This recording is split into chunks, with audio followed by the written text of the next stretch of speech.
English translation 913th contact Thursday, July 3rd, 2025, 8:52 HRS.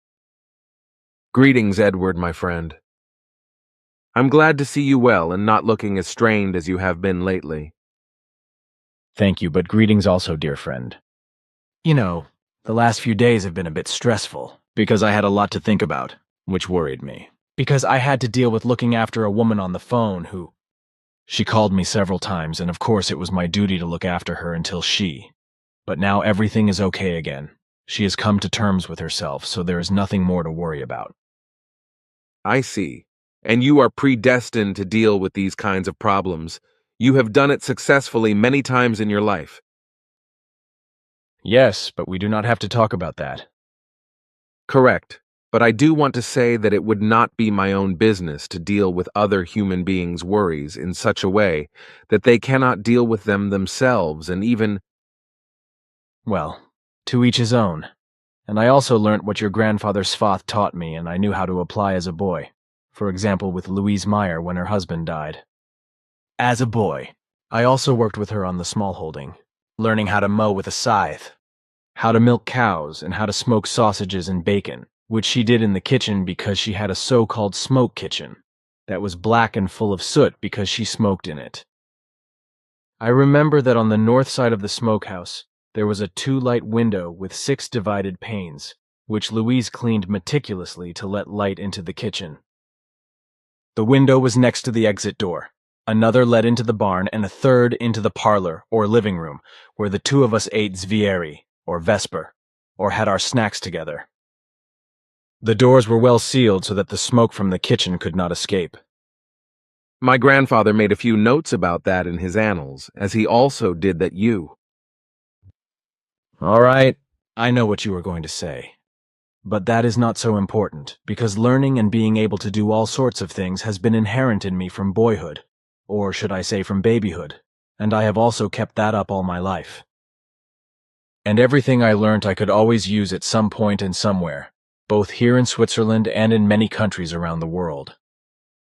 But what I actually want to tell you is that I finished my latest book the day before yesterday and gave it to Bernadette for the first time for proofreading.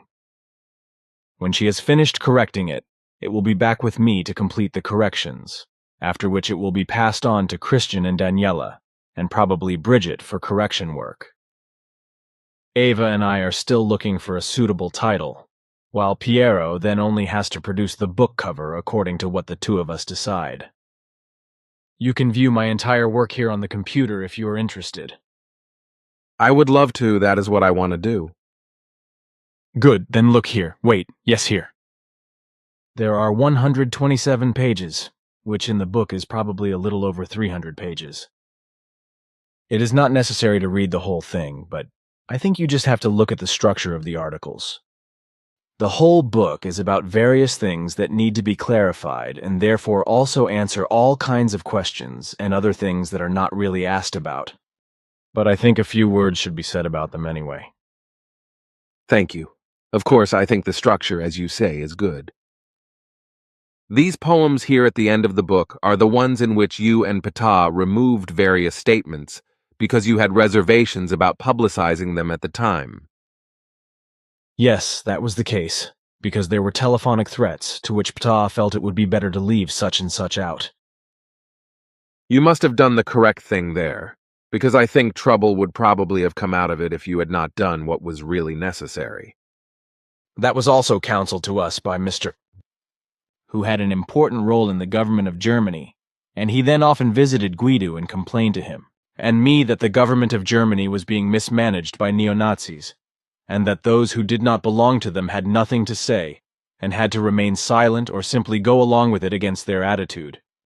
Which was also not correct.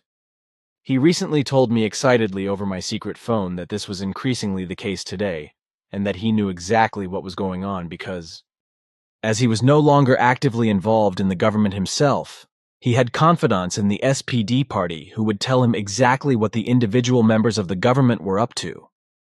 He said that the major parties were only cowardly afraid of Russia and spreading hatred towards it, as was also happening in the EU dictatorship, and that they wanted to ban those important parties that were striving for peace with Russia.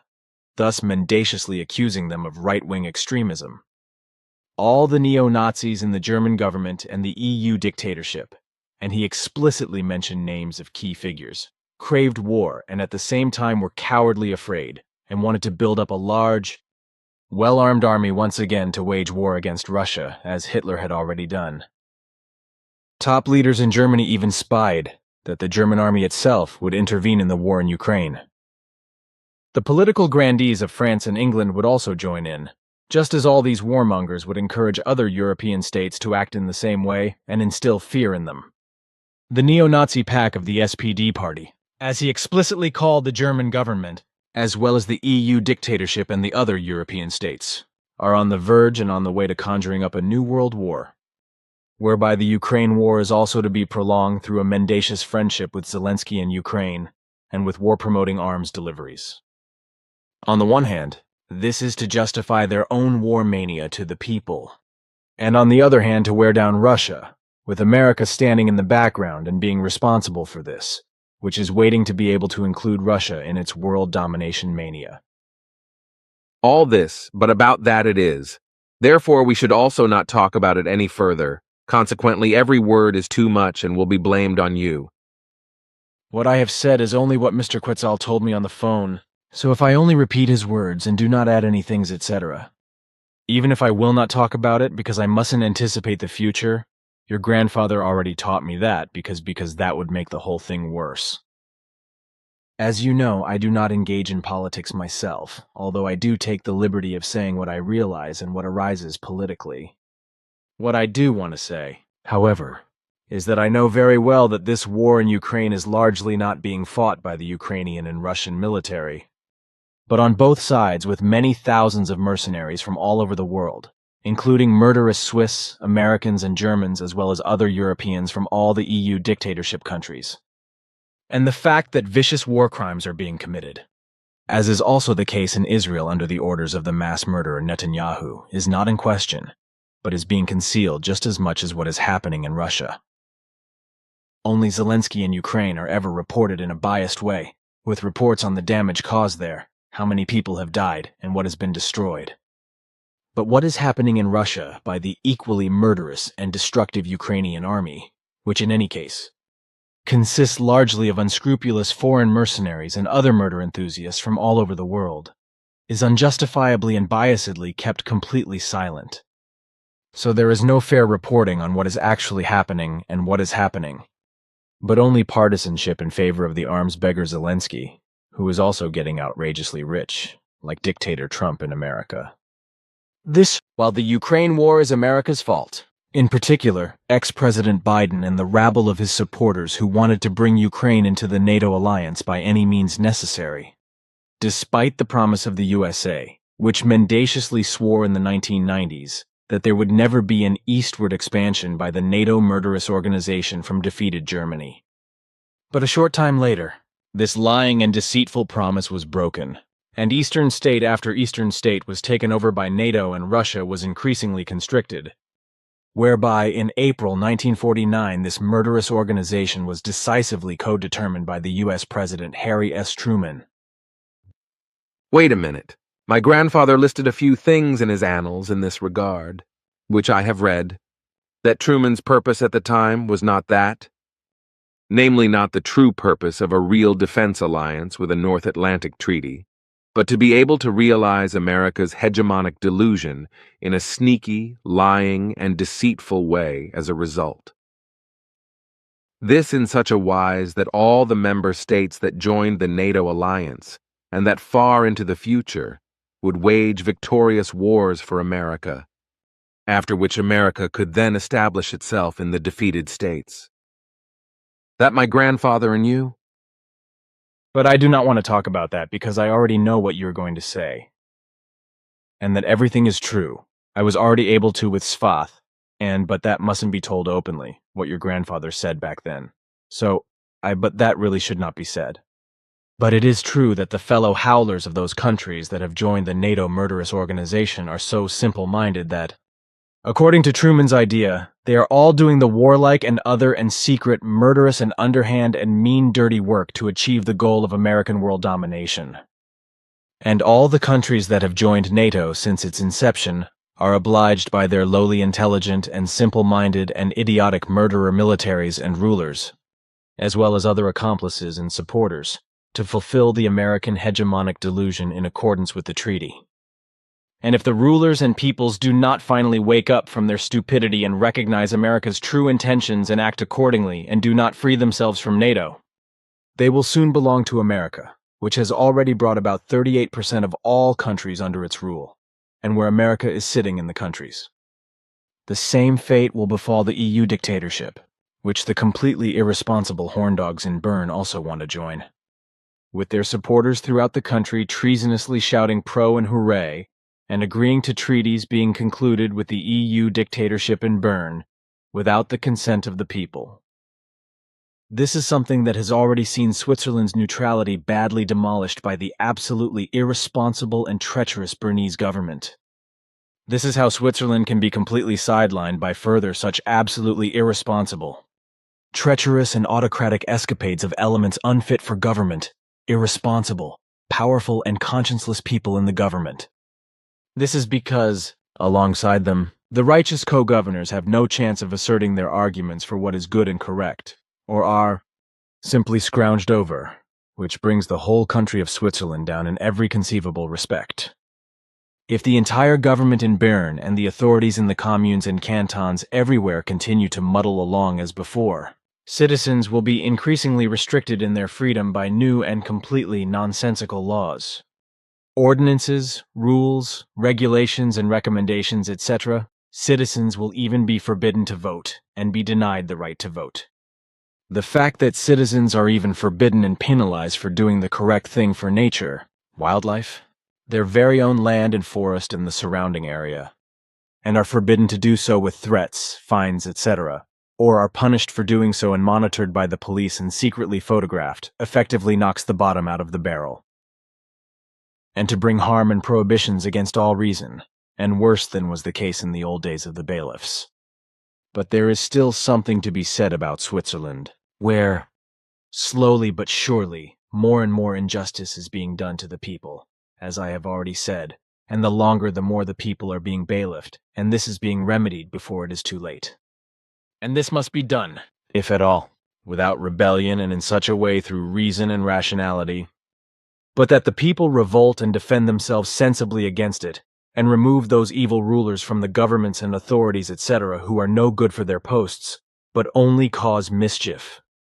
However, whether the Swiss will ever do this is not questionable, but the answer is that it will never happen, because the sluggishness as well as the indifference and irresponsibility in this regard will ensure that this will never happen and that everything will continue in the old framework, and the Swiss people will one day be completely unfree.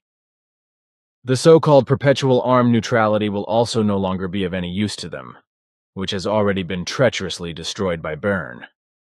What you say in this regard, I can understand that you denounce such things, because it is really not right for leaders to abuse their office, act contrary to the Constitution, and make high-handed decisions, which they are not authorized to do. As you have often mentioned in our recent conversations, this evil, which is becoming more and more prevalent, is already so advanced and prosperous that only a minority of the minority is aware of it due to the indifference of the people. This indifference of the people is not only related to the population of Switzerland, but to all peoples worldwide, as we have explored. It is also accompanied by an irresponsibility that has been manifesting itself for some time now in the form of a decline in reason and understanding. This is because the use of the life energy of creation has slackened, and Earth humans no longer endeavor to use it. I know that, because the human being who allows himself to be carried away by this, or who has never endeavored in his life to think for himself in order to make himself a true human being, development is hopeless with him. It happens to such a person without him knowing it himself that he believes himself to be the greatest in the universe. But this cannot be made understandable to such a human being, because he is too lowly intelligent and simple-minded, and therefore not thinking to realize this. And as I have told you many times recently, Artificial intelligence is now intervening in the lives of Earthlings, which means that they no longer need their own minds and reason, and are now relying solely on AI, and are becoming stupid faster and faster. And this has been the case for some time now, and it is spreading faster and faster, even to members of the authorities and governments and everywhere else. This can also be seen from the fact that many governments and sections of the population have been so stupid, lowly intelligent and simple-minded for years that they have become warmongering neo-Nazis, and are therefore supplying weapons to the equally warmongering Zelensky in Ukraine, just as they allow the mass murderer Netanyahu to continue killing through his army, and nothing is done against him. And also not against the dictator Trump, who wants to eat the world and destroy everything. But now back to Switzerland, which probably has a unique political structure. But this is only of any use if the people are treated fairly on the one hand and remain free on the other and are not prevented, penalized or distorted by the authorities and the government, or even by the national government through incredibly lowly intelligent laws, regulations and rules as well as ordinances, etc., with threats, fines and bans as well as the police, etc. The people who want to do the correct thing are prevented, punished or harassed by loudmouths who believe that their professional training has made them knowledgeable and understanding of the corresponding subject matter, even though they understand absolutely nothing about the subject matter that they are complaining about in accordance with the law, or also in accordance with regulations, because they are completely unaware of the given circumstances, are unable to recognize them, or are simply too lowly intelligent to understand them. These know-it-alls do not understand their complete inability to understand the necessary work required to produce and change, or the necessary innovations to avoid damage, and are also unable to consider and comprehend these intelligently. This is brashly enforced by them with loud-mouthedness, erroneous, bogus suggestions, or extremely stupid advice, as well as with court rants, threats, and even the involvement of the police, and punished with fines, for which what was done well and correctly is still penalized. So on the one hand, and on the other hand, it is more than just regrettable for Switzerland, but an effective disaster, if now and in the near and distant future the entire national government in Bern, as well as all cantonal governments and all municipal authorities, do not take immediate and urgent sovereign action to put Switzerland's internal laws, ordinances and rules, etc., back in order and thus restore the freedom to which the people are entitled. On the one hand, how sovereign it is to also act in such a way that the Swiss government keeps itself free from any foreign powers, and accordingly forms and shapes everything independently, without membership of NATO or the EU dictatorship or any other connection to these or other similar organizations. And the fact that these organizations wield tremendous might, and that Switzerland would be left behind by them, is something that those in power and the majority of the people also apparently do not understand.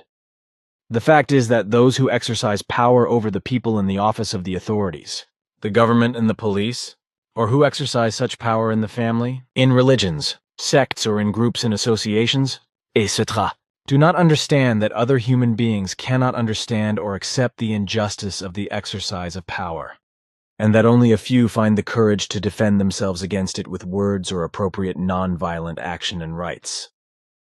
What we were talking about earlier, that would really also not be wise if you were to openly explain what my grandfather, and because that would really be fatal and also very unwise. And what you are saying now should also be considered because there is a tendency to want to dominate, as we have seen for some time now, which is unacceptable and can no longer be tolerated, because the committee is also dealing with this and will discuss whether should therefore be taken into consideration. The corresponding necessary article to be included in the Articles of Association is already being drafted so that it can be included in the Articles of Association. I know that, it is. This has already been discussed several times, but nothing has changed. Of course, I also know that so I am not so stupid that I would not realize this and lead myself down the slippery slope, make up for it, and break all my bones in the process. I also have the possibility that I will only put dots if you dictate everything to me.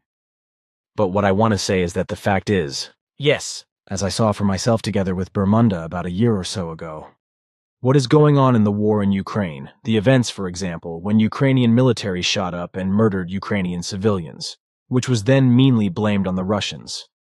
And the fact that, while I am on the subject, Trump wants to let the absolutely irresponsible mass murderer and vicious war criminal and genocide perpetrator Netanyahu off the hook from the court in Israel and get away scot-free because he has been charged with corruption is the height of impudence and injustice, if this actually materializes. Just as if von der Leyen were to get off scot-free in the EU dictatorship when she is to be called to account before a committee as a result of blatant irregularities. But in principle, it is questionable whether anything will really be done about this power-hungry woman. Just as no action will be taken against the mass murderer and genocidist Netanyahu, because no crow pecks out the eyes of another crow. I am aware of that, and what you said regarding what you observed together with Bermunda, that was recorded by her on notes she made. But we should also not spend time on that, because any words would be useless, because nothing would be done by all those responsible. Unfortunately, that is the case. Because people prefer to believe in a non-existent God and other nonsense instead of paying full and complete attention to reality and its truth. This is proven again by this letter here, which was sent to by someone from the Jehovah's Witnesses sect, the same sect to which Mrs. also belonged, who tried to shoot me through the office window in Hinwil. But the bullet whizzed past my right temple, ricocheted off a copper spiral, and tore a hole in the ceiling. Here read what the sectarian wrote to ensnare as believers for Jehovah's Witnesses to prevent such events from occurring. Then I want to read this, because I have never seen anything like it. This is, in my opinion, this is an impertinence, an animation as a result of fanaticism, whereby a human being is to be frightened and seduced and driven to a belief. You see, this is how Earth humans are maltreated by sectarians and made docile to sectarianism. And it does not matter whether it is the churches of Catholicism, Protestantism, or sects such as these, etc., that have emerged from them. In this respect, some of these sects are radical when it comes to getting away from them once someone has joined them as a member. But she accepted that, because she really wanted to apologize, but she could hardly believe that I had nothing of the sort in mind. Because what was the point? I would only have got the woman into hot water, which would not have been correct, because she had realized that her actions were wrong.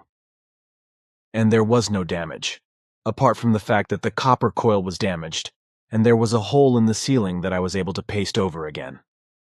What I would also like to say is that I have never been interested in publicizing things that have been done against me, because for me, even in my adolescence, it was something that was simply over.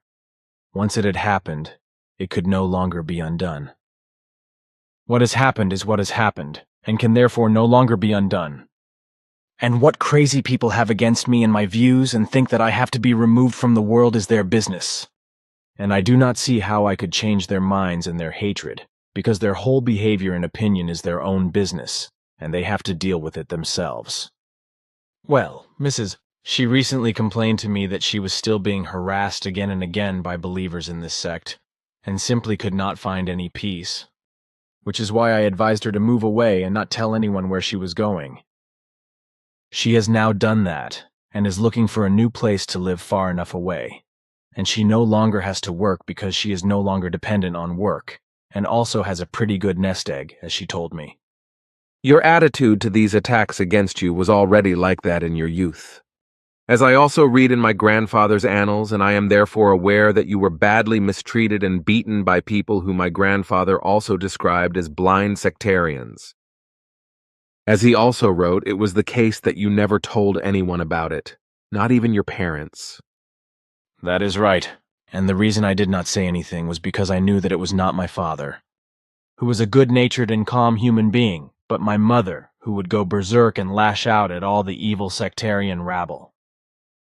But I wanted to avoid that because it would only have created more evil all round. But that is not important because all of that is now more than 80 years in the past. You think correctly with that, but what I now consider important myself. However, because we'll probably not engage in this impertinence of this letter, are your poems, which you wrote and set out and named as a young man in the 1940s. which will happen in coming times, like these poems here, which you have integrated into your book, and which I want to read as they are given unchanged in the original text. So leave them in my computer, as I am about to. Well, they are not actually prophecies because the originals of my unguided poems are probably predictions, but as I said, not prophecies. This is because, together with your grandfather Svath, I was able to see for myself what would happen in the future. This was only possible by traveling with Svath into the future and past.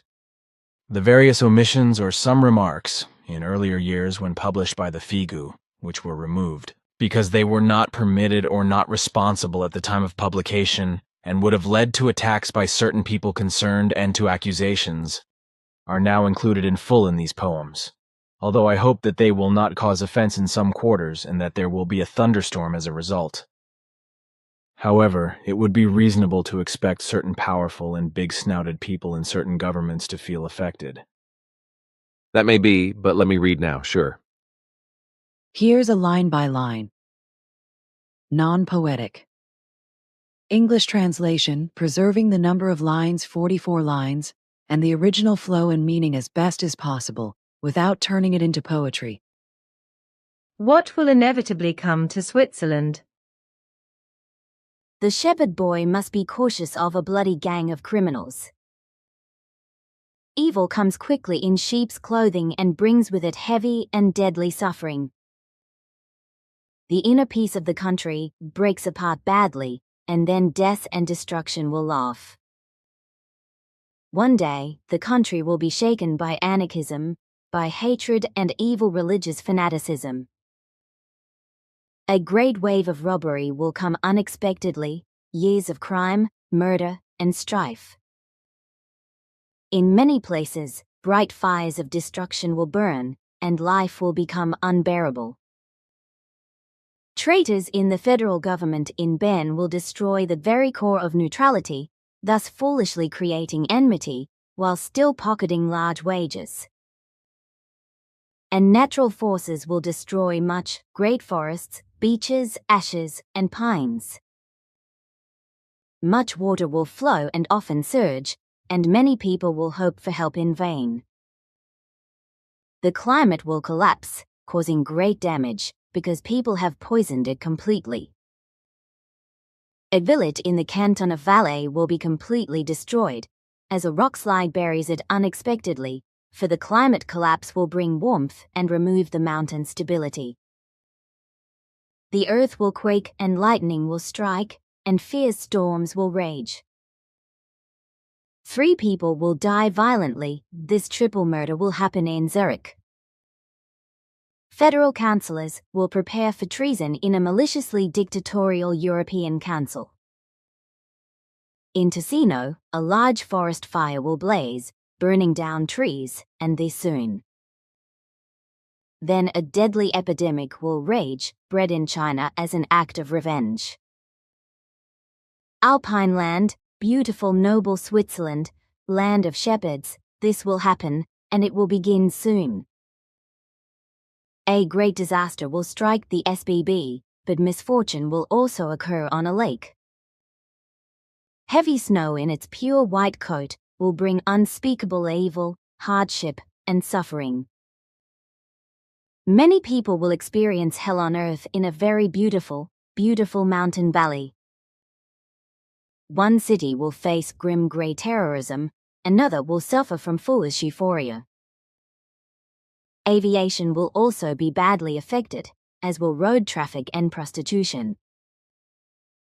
Much death will come to many, and bees will flee from a place when hunger shakes the country, triggered by an economic collapse. When signs appear in the sky, many people will cry. That, people of Switzerland, is what the new time brings soon. Monday, February 9, 1946, 13:30 HRS Edie Meier, Meterflax 1253, Bullock. What America brings for the future.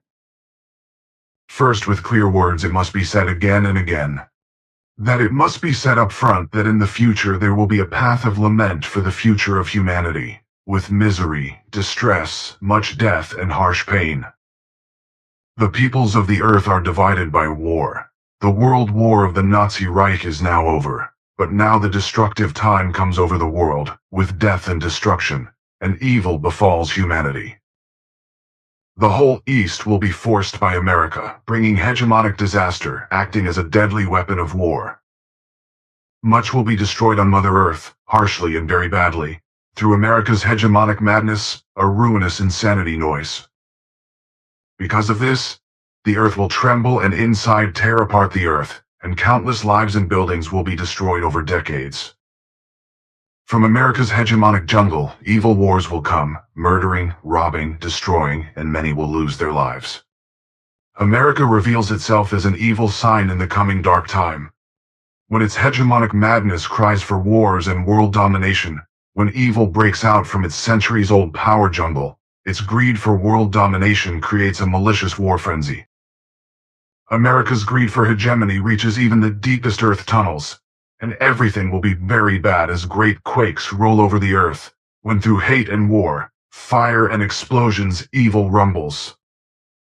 The air will be torn, tortured, it rises, groans and screams, and hostility will fiercely glow among humans worldwide. The hearts of many earthlings tremble at the blow of destruction, rising high at night, and also during the day. The world shakes and flares and blows in smoke, wrapped in foul-smelling death smoke. America's hegemonic madness is to be named, because the earth will burn all around, far into the next millennium, because through America continuously evil is secretly stoked, which all the world then feels. Monday, 14th May 1948, 2:16 a. America, Europe, and the bear from the east. America and the land of Europe will tremble, when from the east freedom comes with a firm hand, which is being suppressed by America and Europe. But they will be punished through a harsh lesson for the delusion of world domination they wickedly nurture, and with it place countries and peoples into dictatorships. America, built from the beginning only on deceit, will meanly continue to conquer the world with lies, to lead a dictatorship in the third decade of the next century, which will expand globally to gain world domination through radical lies, and Europe too will sink shamefully into banality in a shared dictatorship. While then in New Germany, Nazi-like figures, like before Isegrim, will at that time stupidly lead the sector of the state and naively stir up another world war. Their ignorance and hunger for power will overflow. They will then call for killing through war hordes. They will wickedly spread only hatred toward the east, thus making Europe furious and aggressive against the bear. The bear will remain calm but act in secret, and this will cause insecurity everywhere. The bear will be in the distance, the one who brings freedom, breaking down all injustice and all unfreedom, which is loudly echoed in many voices in America and Europe, as well as in many other countries around the world. The bear, coming from the east, will destroy them and resolve all evil into peace and freedom. But it will last a long time until then. With lamenting, a time of tears will be carried out into the world, because malicious terror full of dictatorship, hatred, and war will deny peace and freedom their victory. Then the wicked greed for world domination will tear the world apart, so that in many countries the screams of death will resound, because America and Europe spread unfreedom, striking down people with wars, hardship, and misery. The instigators of discord, whose actions are based on power, will be taught by the bear and made to understand that claims to world power stir up wicked unrest and lead humanity into death and ruin. Therefore the bear will tear apart all evil from America, and Europe will be promised the same. When violently from the world grabbing America wars destroy everything in the world, in all directions, when the same echoes from the European dictatorship and cries of murder resound wickedly in terrorism, then the bear will begin to bite into the unrest, and tear apart the wicked deeds of all Western powers. But all this will only happen in the distant future, as Sfath and I have seen in the far future. But it will come infallibly at the exact time when the West's greed for world power demands necessity. 7th of July 1949, Eddie Meier, Niederflux 1253, Bulach ZH.M. South America. Now the grim and evil time has come upon the noble world as death and destruction rush swiftly across the earth. From the distant west, as well as from the distant east, it sweeps in as the final and deadly warning lesson. But also the land of Europe, with its far-reaching dictatorship, will in the future create unfreedom, coercion and misery and destroy nature, for it will, power-hungry and Nazi-like, devour many states, so that their freedom will only be what is suitable to the dictatorship. In the future, the world, Mother Earth, will be shaken badly and wickedly, a mad work of Earth humans, their insane salvation of madness. Earthquakes will in the future violently tear apart the interior of the Earth, will kill many human lives, destroy buildings and homesteads. And when the giant warriors come from the deep Peruvian jungle, they will abduct women, even roll over villages and settlements. This will be the final sign of the extremely evil time to come, when the old Inca enemy then screams while murdering, howling, looting, breaking out from his centuries-old hiding place in the jungle, where he lives in leaf huts, as well as in a deep underground tunnel. In Peru, coming toward Tudela, the first great quake will roll, when deep within the earth all the fires and explosions rumble wickedly and tear apart the landscape, which rears up, groans and screams when volcanic fire will glow and rage far and wide across the world. The earth will tremble, quake in a wicked strike of annihilation, rearing up at any hour of the night, but also during the day. South America will tremble and blaze in strike and in smoke, enveloped in muffled roaring and vile grey death smoke. 16th March 1947, 20:04 hours, Eddie Meier, Niederflux 1253, Bulach. Simyase Silver Star Center, Thursday, the 4th of March 1976, 3:16 hours. Before the following poem, I want to say that it was drafted in 1976, written and fully composed by me, but only reworked reworked into a better poetic form, and everything was reinserted that had previously been removed for a planned publication because very serious threats had prevented the publication. Worldwide unpleasantness. It is America, Europe, the world with all its islands to name, then Japan, Arabia, China, India, and countries that burn. All will be shaken by droughts as well as earthquakes, so buildings, animals, and many human lives will be destroyed. But many earthquakes will also roll in the land of Turkestan, in Russia, Persia, Balkan states, Europe, and Afghanistan. No country will remain spared anymore on the Earth's globe. This prophecy now clearly and very distinctly proclaims. Tens of thousands of death cries will begin to scream. No ray of hope can anymore brighten the Earth world. Disease, plagues, wars, storms will rage all around, and then neither prayer, church singing, nor praising God helps. Drought as well as fire, disasters will fill the Earth world. Much life will wrap itself in death, misery, destruction, need. Hunger will break in over the whole Earth world, when from space a huge danger bellows close. Fires will race through countries and destroy forests. Many will kill those who in fear pray devout prayers. World waters will come rolling and drown much. Enormous storms will deadly plow around the world. Countries will sink in the deep floods of the seas. Countless lives will drown in the raging floods. Shipping and air travel will become makers of death. Seas, rivers, mountains will only harbor little life. Countless crimes, war and misfortune will rise. Murder and misery will plunge people into terror and suffering. These are the final signs of the evil coming time, which deadly due to the guilt of many people approaches. It is entirely the guilt of mankind alone, because he continues to prepare war, need, misery, and pain.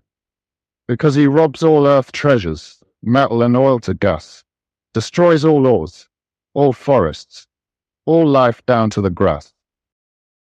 Also all the crazy guilt of primitive atomic explosions with which noble cities were destroyed in Japan's land regions.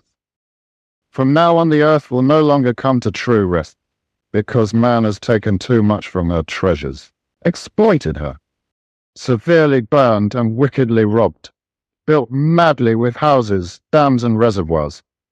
So her balance inside was strongly destroyed. Therefore, from now on, volcanic fire, as well as roaring earthquakes sound. Man, all these events came from confused deeds, from your delusion, greed for power and your confused rush.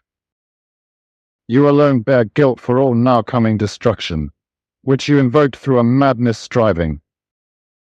But you, Earthman, have severely disturbed our natural course. Never listen to her voice and to her warnings. Joy, peace, freedom, love should have been created on earth, but only wars, disputes, hatred, revenge could arise from it. You have cruelly mistreated all good-natured earth nature, have caused earth pain, misery, need and hellish torture. Man, for that you will have to pay terribly fearful in the future, when death, destruction, need and misery greet you, as the earth's response which you have very wickedly desecrated, which you pledged to evil in greed for power and madness. In Guatemala you were given a very bad sign, was flooded full of rubble mountains and human corpses. But you just stupidly mocked this earth world sign, joyfully and grinning you continued the earth plundering. And a very bad sign came in Udine, in the Boo country, where destruction advanced on you in black death garb.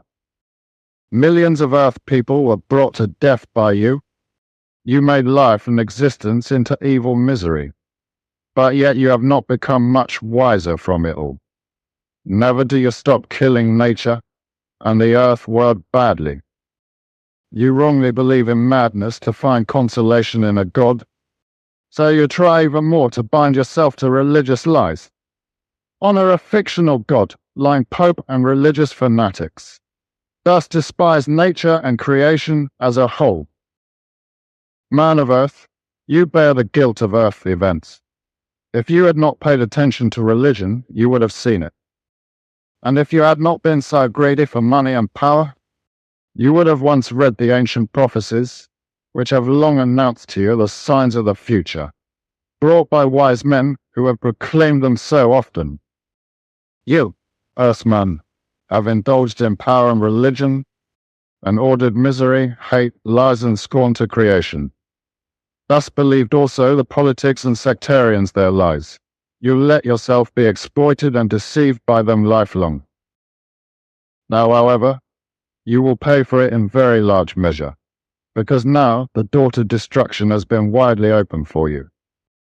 The earth now takes revenge violently, rising up and loudly, because you have wrongly believed in religion, Pope, God and politics, through which you have slid into power and madness. Thus you have ridden yourself into need, misery and destruction. Mostly you have already destroyed creation, nature, eradicated much in fauna, and flora extremely outrageously and irresponsibly bred humanity wildly. Since logic, reason and understanding have fled from you because the degeneration of lust and similar crimes, worse than bad whoredoms, starve into human minds. The earth is completely overflowed with overpopulation, and bad rulers want only power, money and wars, torment all peoples with new laws and taxes, and constantly act for themselves for more power and money. And the enslaved humanity, will, through its own stupidity, lose its ever scarcer freedom due to its dullness, because the rulers will wield powerful guardianship when electronic artificial intelligence arises. Now has come the era of many signs of the times, when death and destruction rush terribly over the earth, because now begins the destruction of Earth life, because all foundations of the tormented blue planet tremble, caused by the madness of mankind of this world, whose death screams now painfully ring everywhere forever. Man of the earth world, you have just wanted everything yourself, but the whole evil grey, violent destruction now rolls over you, because you never wanted to finally turn to the truth. But you always rushed only to lies, religion, and politics. Let yourself be driven by them to greed and lust for power, to grasp yourself in hatred, untruth, addiction, and murder lust. Through religion and politics you have been greatly exploited, are enslaved and become stupid, thoughtless hordes. Man, you shift your responsibility to a fictional God, according to the false teachings of all insane religious hoarding. But consider henceforth, man of earth, man of this world, when death and destruction reign everywhere on the planet, the responsibility for everything lies only with you alone, because you cannot ask a dear God about this. You alone are responsible, accountable for all events, because never will a God or Pope ever stand by your side. They are only there to cheat and exploit you wickedly, to wring your mind enslavement and madness to destruction. You yourself, Earthman of the blue Earth planet in the solar system, are closest to yourself in knowledge and right action, in law's approval. Therefore always orient yourself fully on the truth alone, otherwise even more misery, need and pain will come over you. You still can keep some coming bad things away, if you try now to act truthfully and rightly, but then you must move away from religions and politics. Otherwise your bones will bleach in the sun's heat. The last one here, from 1976, which you were still working through, some things have really happened so far, but there will be more in the future. But I would like to elaborate on this one, this advance, a little more precisely, but I do not want to formulate it with you until later. That is the case and will also be the case in the future.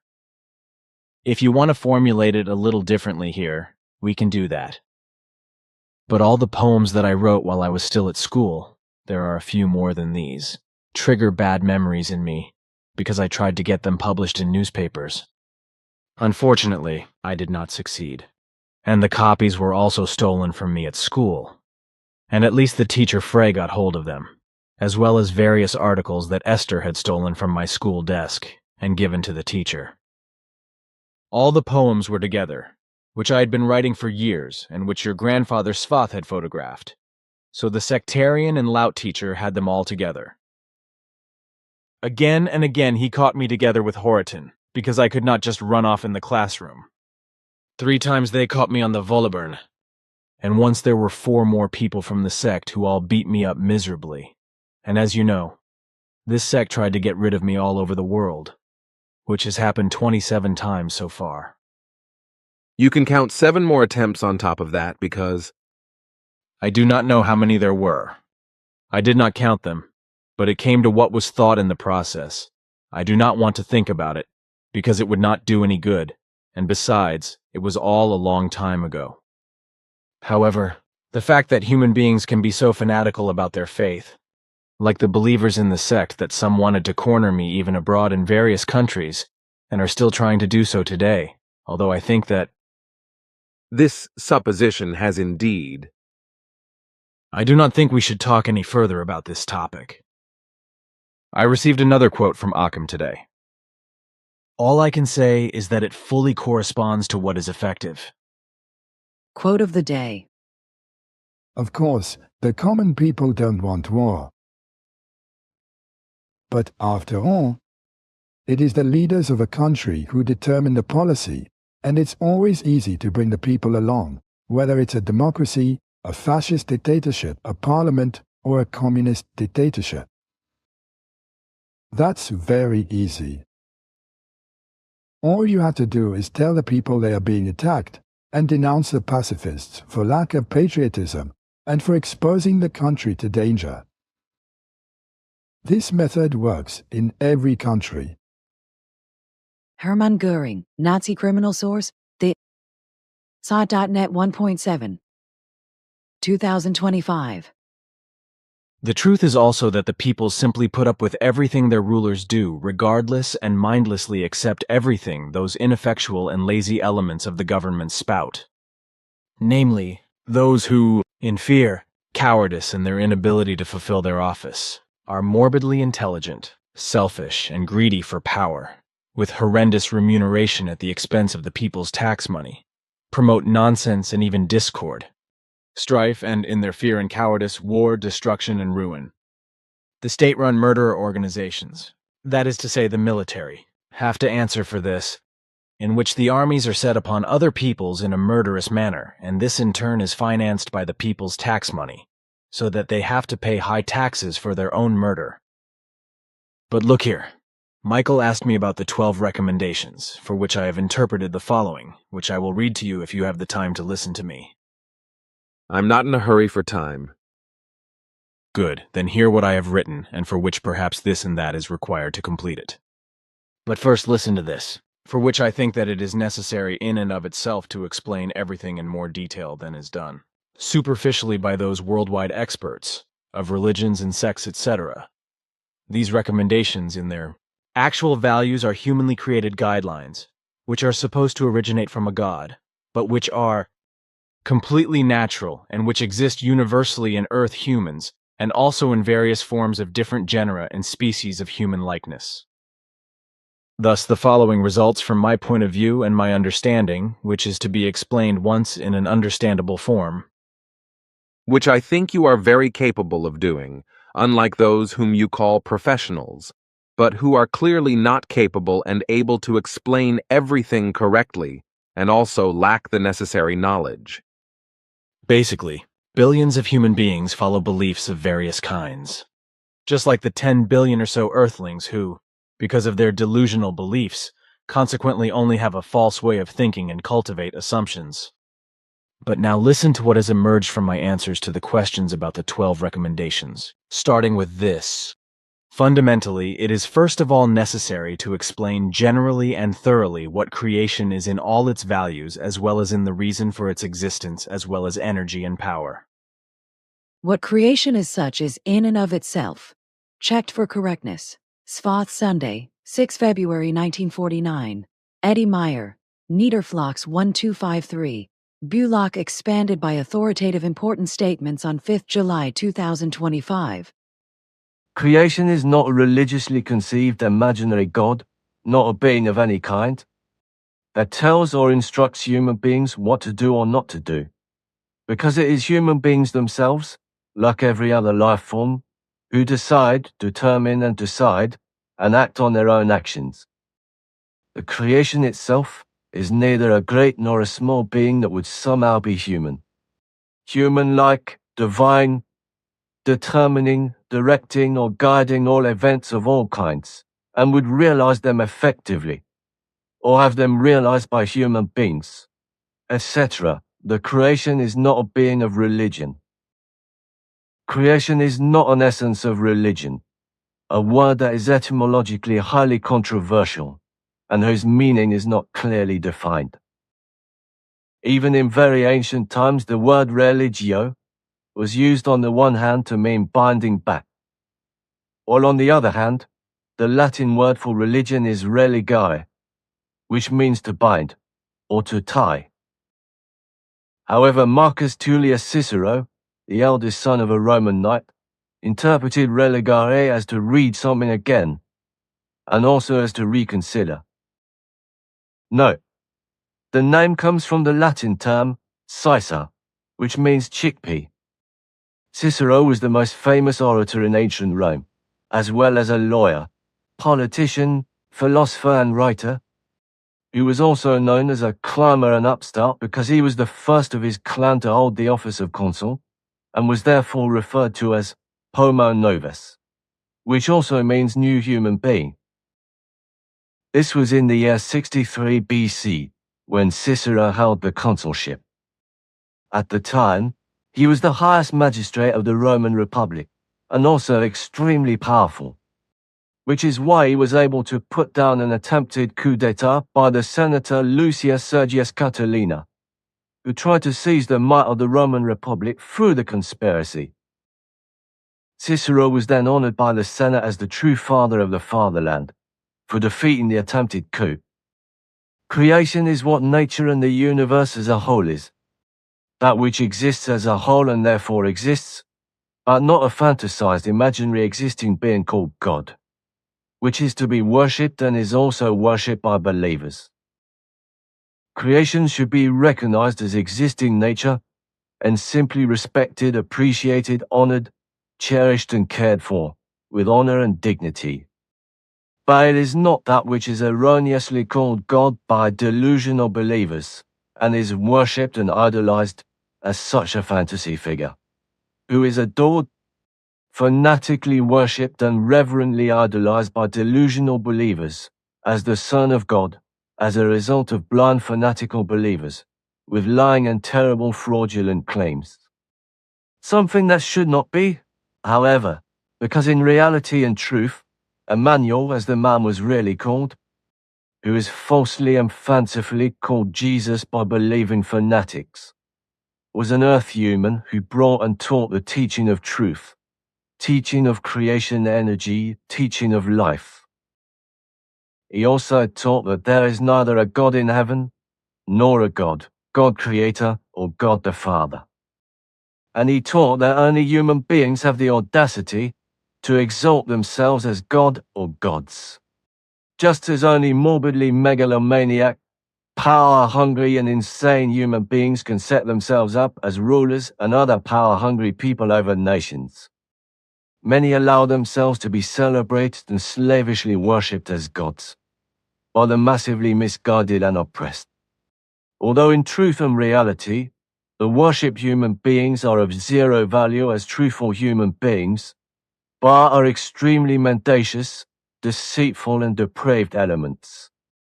Let it be repeated once again, the creation is nature as a whole. The entire universe and therefore everything that exists in the entire universe, but not an imaginary and therefore non-existent being that is to be worshipped. Creation, as existing nature, should simply be respected, appreciated, honored, cherished, and cared for with honor and dignity. However, it is not what delusional believers in religions and sects, etc., erroneously call God and worship as such a fantasy figure.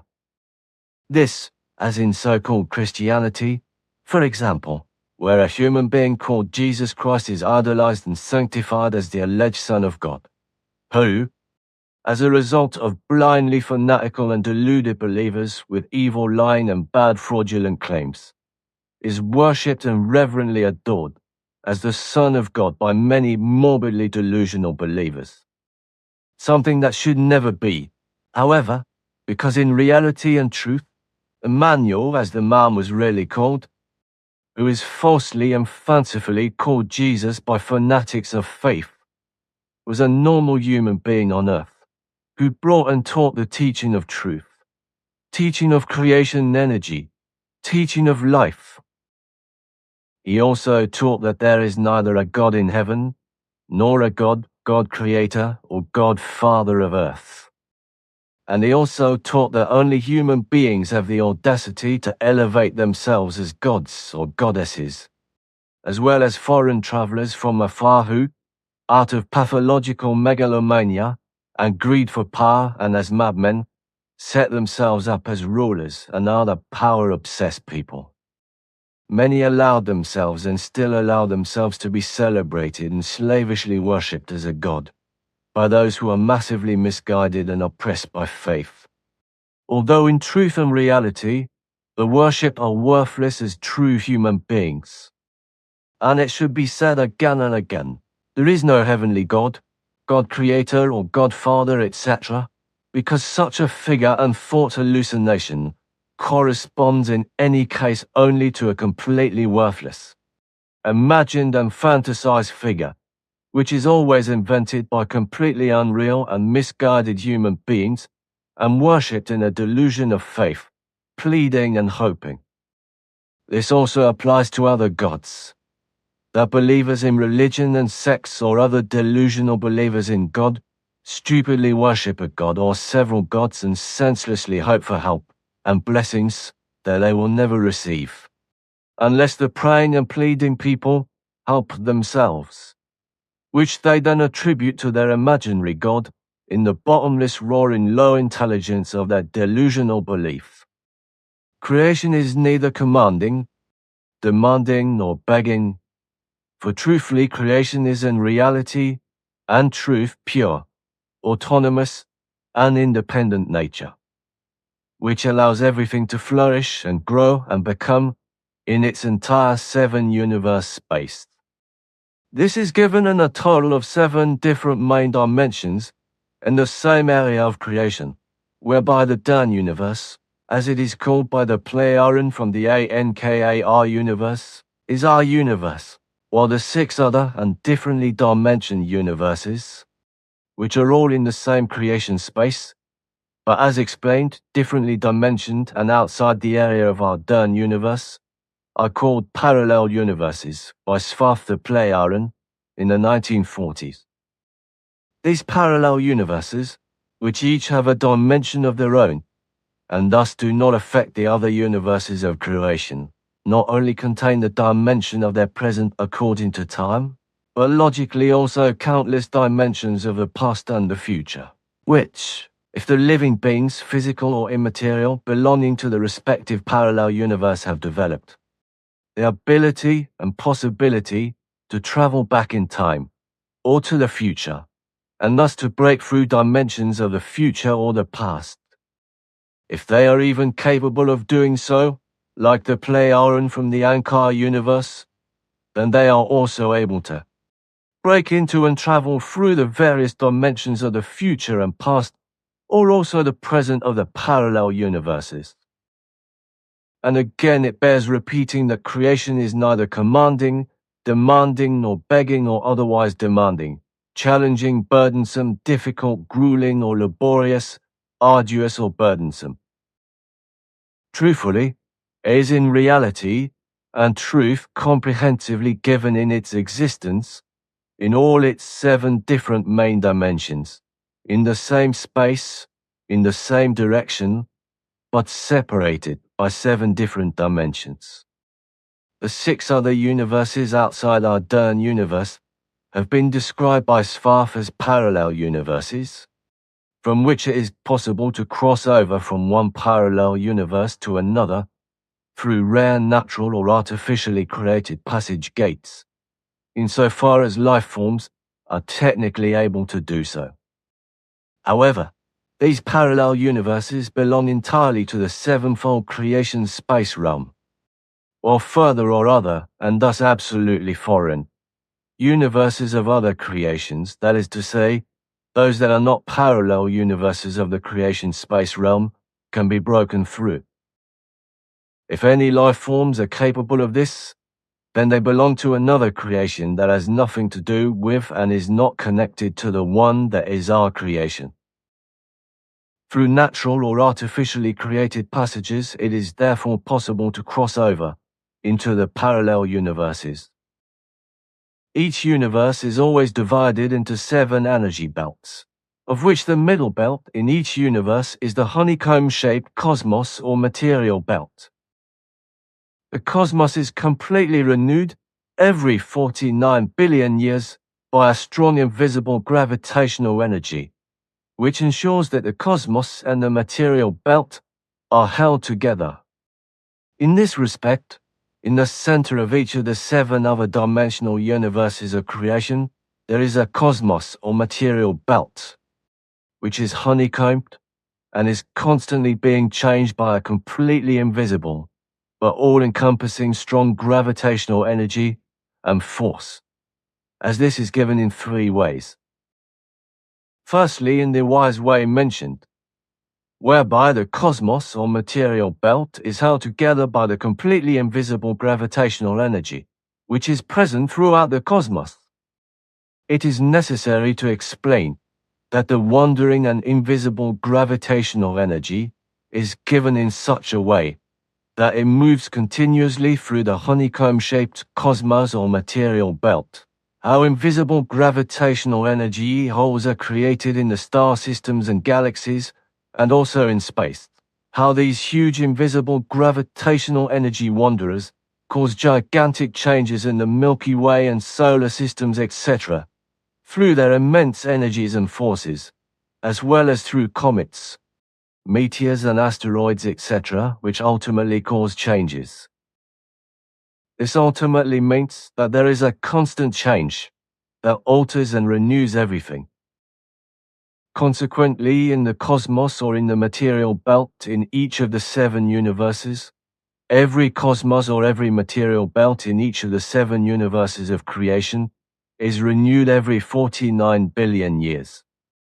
But there is also the third form of gravitational energy, which develops stationary, whereby this gravitational energy can create dark holes and attract and pull in space matter, asteroids, comets and planets, as well as small and large stars, or suns, whereby these can form in the middle of galaxies or move wildly through the respective cosmic space or the universe. They can form anywhere in space, which can ultimately give rise to something new again, when new solar formations and planets, etc., emerge from them.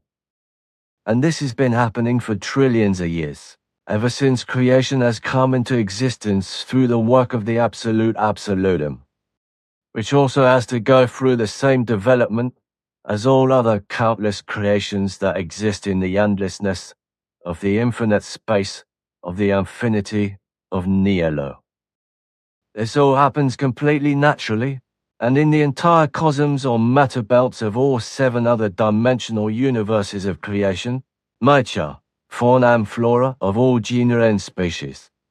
That is to say, also all faunal and floral life in all cosmos and on all the life-bearing planets and moons of the 7 universes, continue to arise with their energy and power in an all-encompassing way.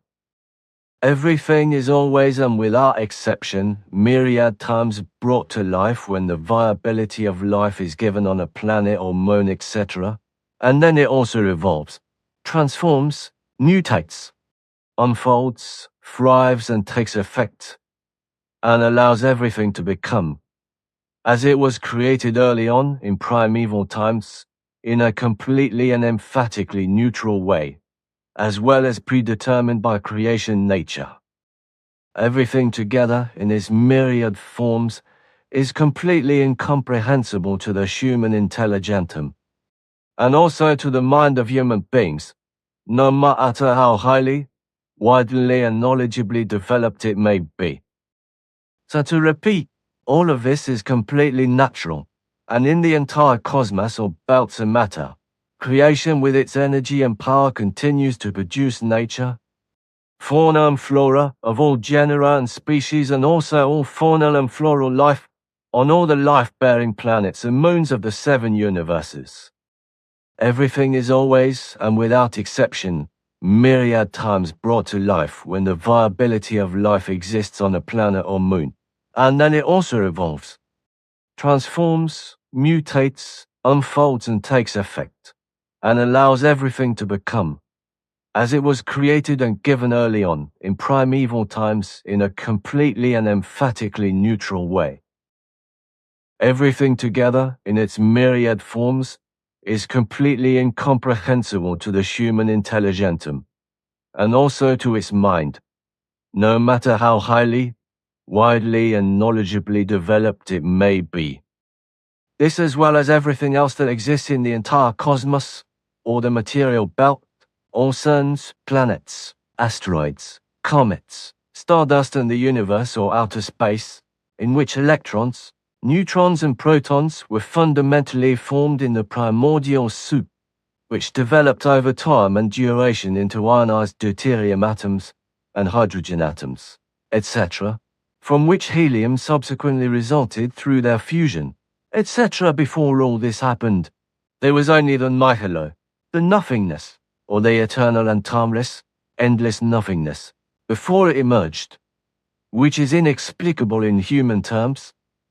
That impulses from the nihilo resulted in a becoming or an existence of the absolutum forms, whereby a total of 7 absolutum forms or absolutum universes or absolutum levels emerge from it, which are to be described as follows: higher powers, gods, God, idols or so-called saints, conceived by human beings, can neither interfere in creation nor establish themselves in any other way, because such greatnesses or super greatnesses, conceived by human beings, would lack all energy and might, as well as all ability, to be able to do even one iota of the same, as creation nature has been able to do, since the primeval times of the sevenfold space of creation, still is and will be able to do until the distant future.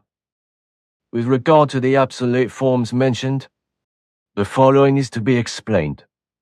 Absolutum forms, that is to say, absolutum universes, that is to say, absolutum creations, or absolutum levels, from the highest to the lowest. Sein absolutum, Zoa absolutum, Super absolutum, Creation absolutum, Central absolutum, Ur absolutum, Absolute. Absolutum from the absolute absolutum emerged as the lowest of all sevenfold forms of creation. The first 49 simple creations, which have all 7 belts, one of which corresponds to the material belt called the cosmos, which is generally known to human beings as the visible universe, with all its nebulae, comets, meteors, asteroids, suns, planets, moons, space and galaxies, etc., is known. However, the cosmos as a material belt corresponds only to the 7th part of the gigantic universe, because the other 6 belts, 3 on each side of the cosmos, consist of pure creation energy. All that my grandfather taught you in this regard from Nocedemian's teachings, you could never have learnt that at school. Of course not. And much of it could also not have been learnt at a college or university.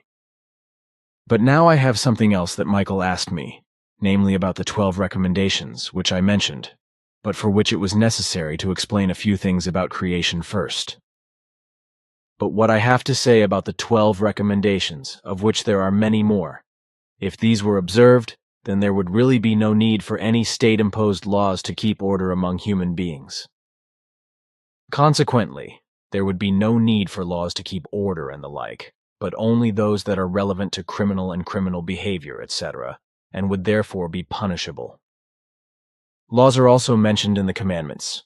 Consequently, these are not pure commandments, but effectively commandment laws, because everything is interwoven. That is indeed the case, but about that I have. It is not only you who have not, if I combine correctly what you wanted to say, namely that you have never thought about it. I guess Earthlings also have not done that since time immemorial, especially the religionists. To which, however, now that you have said it, it will be universally claimed to be a lie that it was very well considered. Never mind, because lying among religionists and the majority of Earthlings has long been a kind of passion, a passionate inclination, as is also the case with the media. But let us leave that, because now I want to move on to the recommendations and what I have to say next. Questions about the 12 recommendations.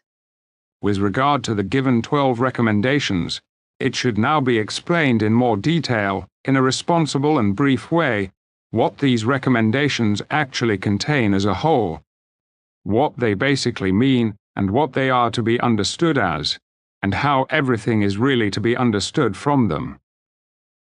1. Thou shalt have no other gods. Goddesses, idols, or saints beside creation, for these were only far-travelled human beings who were erroneously worshipped by earth humans as gods, goddesses, and idols. Fundamentally, human beings should only absorb, accept, and register, store in the memory of their consciousness as effective knowledge what they can actually see, hear, feel, and perceive clearly and consciously in terms of sensation, impulse, instinct, or in any other effective way. This also applies to his conscious creation in his world of thoughts, in his feelings and sensations, as well as completely in all his effective perceptions in his entire physical realm, because only the real and thus reality itself is what is creational and thus natural, correct, and true. Every kind and form of belief, whatever kind it may also be, can never be consulted, for such a belief is never provable, but only reality and its truth. In this respect, therefore, only creation as nature with its energy and power is provable in all that exists in the universe and can be consciously recognized and proven as effective reality and as its truth, and can also be truly understood through understanding and reason. Creation as nature is therefore also physically tangible, palpable, and can also be perceived in terms of impulses and feelings. It can and should therefore also be treated with dignity and honor, not only in the form of contemplation and admiration, but also in the wise way in which it is protected and given careful care and attention. Creation, the true nature of everything that exists and of all the energy and power contained and at work in it at all times, through which everything and anything from the very largest to the most insignificant of tiny things is animated and can lead its existence, has no equal. Never and never could any being equal it, neither other might, gods, idols, or saints. No being has ever existed, and no being will ever exist that could in any wise equal creation with even the tiniest iota of creation nature. Even all the primitive endeavors of Earth humans or other living beings in all universes throughout creation space will never be able to affect the work of creation with even the tiniest iota. What human beings or other consciously capable and thus developed beings of any genus, species, and form try to bungle an imitation of creation are, since time immemorial as well as at present and until the end of all time and existence, only miserable botched attempts through which they can never also achieve the work of creation nature in even the tiniest iota. This because the energy and power of creation nature can never be fathomed and also never be reproduced or imitated, no matter how great the endeavors and grandiose the attempts. Therefore, no human beings or higher beings should appear and megalomaniacally seek to elevate themselves above creation nature, for they will never also reach the absolute natural energy and power, as well as its work, even in Jota size. And since human beings or other beings are not capable of this either, human beings should not have or tolerate any fantasized might. A god or gods, idols, and saints, etc., next to creation, for these fantasy beings invented by human beings are in no wise what they are imagined to be and are devoid of energy, power, and nonsense. It is creation alone, with its energy and power, that animates everything and everyone, all matter, short modern non-asserted, all fauna and flora, everything visible and invisible, everything tangible and intangible, everything visible, invisible, audible, inaudible, but also everything that is physically tangible and intangible, as well as everything that is sentient and insentient. Creation is the existence of everything that exists, from the smallest and tiniest to the mightiest and most powerful. And it is called creation nature because everything and everything has always emerged from it. Because everything and everything emerges from it, and everything will also emerge from it, exist and be animated by its energy and power in the future. It alone embodies, to put it mildly and simply, as nature all that exists in its sevenfold and different dimension, as well as gigantic and immeasurable universe realms, as the nature of all things and the existence of all that exists.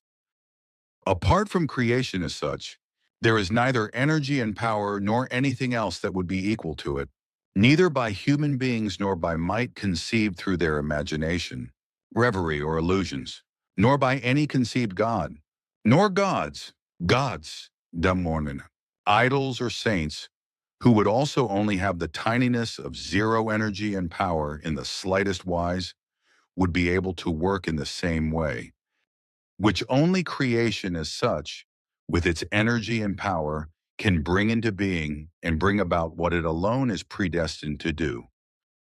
In this wise, it is of an all-universal uniform nature. Consequently, there is no second in its entire sevenfold space, also no third or fourth, for in the sevenfold space of creation, there is no nuance of difference in the nature of creation. There is only a difference in the way that, in one area of a world, the fauna and flora and matter thrive and flourish in their own way, but in another area the plants thrive and flourish in their own way. Just as from one area to another, the life forms, depending on their genus and species, and therefore the fauna and flora as well as the matter, are different and therefore fundamentally different. Thus, the nature of creation remains universally the same and unchangeable throughout the entire space of all seven universes in all dimensions of creation. 2. The human being shall hold creation in honor and dignity, neither abusing nor harming it, nor desecrating nor disrespecting it. Creation is nature and the existence of everything and everyone that exists as a whole in the manifold universal space. The whole has no sense of a religion and is therefore not orientated towards any belief, but towards the comprehensive existence of nature and its entire fauna and flora, and also towards the entire universe and the space dust, including all the tiniest forms of life existing in it, such as its material belt or the cosmos with all solar stars, asteroids, gases, comets, meteors, nebulae, and planets. This entirety is not to be touched in the sense that it is neither abused nor harmed, and also never desecrated, but respected and treated as good. Everything in creation should also be kept pure and clean at all times, effectively honest and truly in honor and dignity. 3. The human being should reflect on creation every day and observe its existence and activity as if it were a holiday and refrain from anything negative in gratitude for his ability to exist in and through it. The human being should control his actions, speech, behavior, and deeds every day, and shape everything and everything correctly, and make it honorable, sublime, and dignified, so that it appears solemn. The human being should keep everything and every one of his thoughts, feelings, emotions, and actions pure every day, and also lead his life in a truly honest and free, controlling manner, thereby shaping it into a living holiday. Life should be orientated towards peace and freedom in a constantly controlling manner, just as creation dictates in its nature, so that nothing wrong or contrary to life and nothing negative is cherished in thought and nothing of the kind is also acted upon. We should not think and act against the positive, but always only within the framework of the positive and righteous, not against the positive, regular, good and correct. The human being should constantly honor, appreciate and keep clean the positive truth according to the real and the effective truth, and thus do nothing wrong and do what? According to the judgment of the correct is given by the all-encompassing creation. The human being should always keep everything he speaks, acts servantly, does in his entire behavior of every kind, in form pure and honorable, thus also in peace, freedom, love, and in all values of the good, positive and constantly oriented towards the contemplative, and consequently let his entire attitude be determined by calmness and gentle attention. The human being should therefore indulge in insight meditation and utilize the insights gained from it in daily life and existence, so that he does not oppose what is right, regular and specifically correct, and follows what is given by creation or nature, and is not wrong, and can be realized at his own discretion with his own energy and strength. The human being should not break the covenant of communion with creation, which is an inseparable bond of duty and right between it and human beings. The recommendation is based on the fact that there is an indestructible connection between creation and human beings. All fauna and flora and all existing visible and invisible life, because creation is the existence and the energy and power of all that exists and thus of the energy of creation in general. It is therefore comprehensively nature. Its fauna and flora, all matter of every kind, just as it is also the existence and the existence of the cosmos in its very own energy and power of its manifold universe space.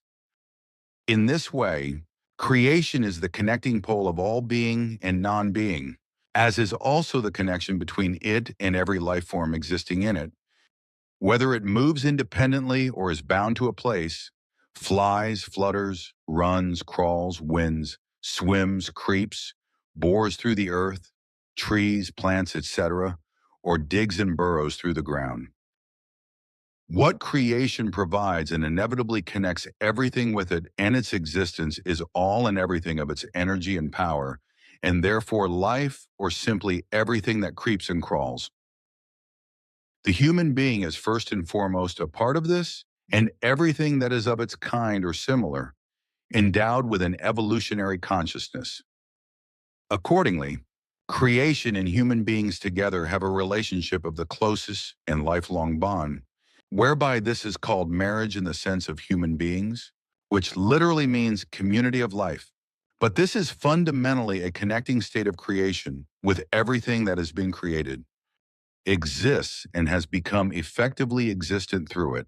That is to say, a direct connection that should actually be called a bond. In other words, nature, as well as everything else that is visible or invisible, tangible and intangible, and sentient and insentient that has come into existence.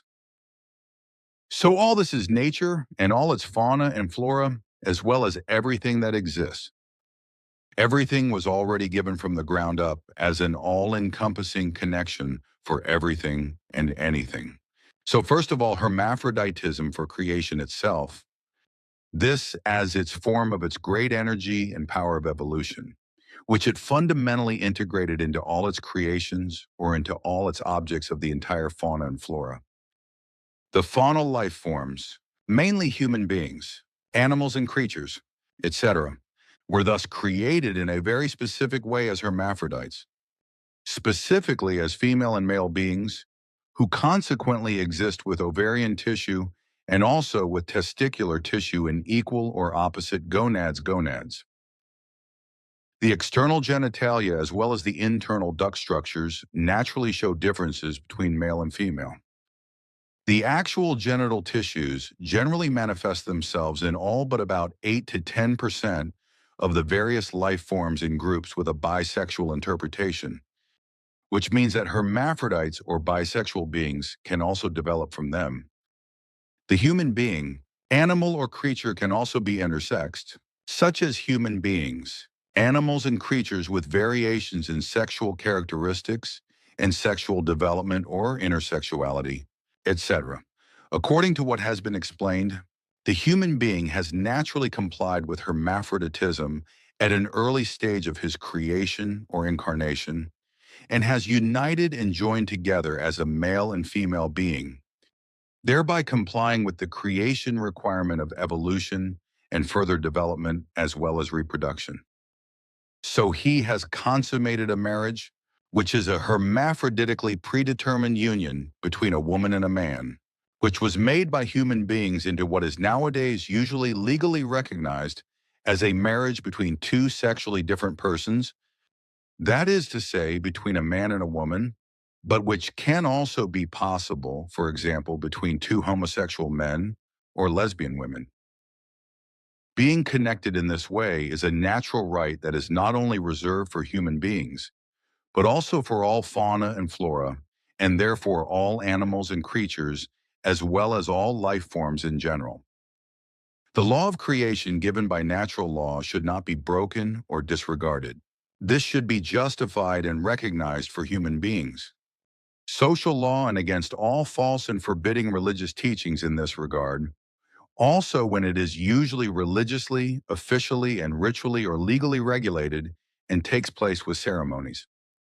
The marriage union or concubinage, two persons of different sexes living together without being married and not having a registered partnership, but a marriage-like cohabitation, is unfortunately not legally recognized as equivalent to official marriage due to ignorance of the created nature of the natural union, which is fundamentally and naturally predetermined by creation, is a legally and socially recognized cohabitation of two persons, which is intended to be permanent, is a voluntary union, and is characterized by certain rights and obligations, and should neither be disregarded nor broken.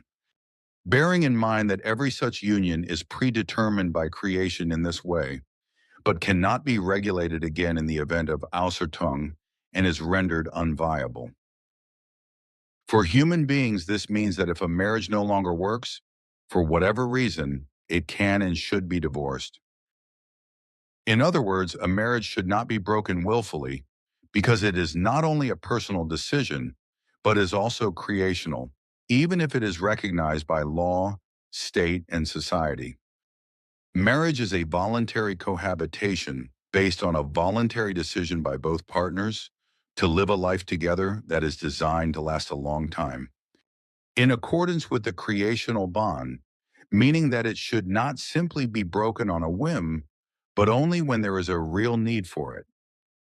The human being's marriage bond with creation is lifelong, and the marriage bond establishes certain rights and duties between the spouses, which are, for example, the right to mutual assistance and the duty of mutual consideration, as well as also the equal rights and duties of both partners.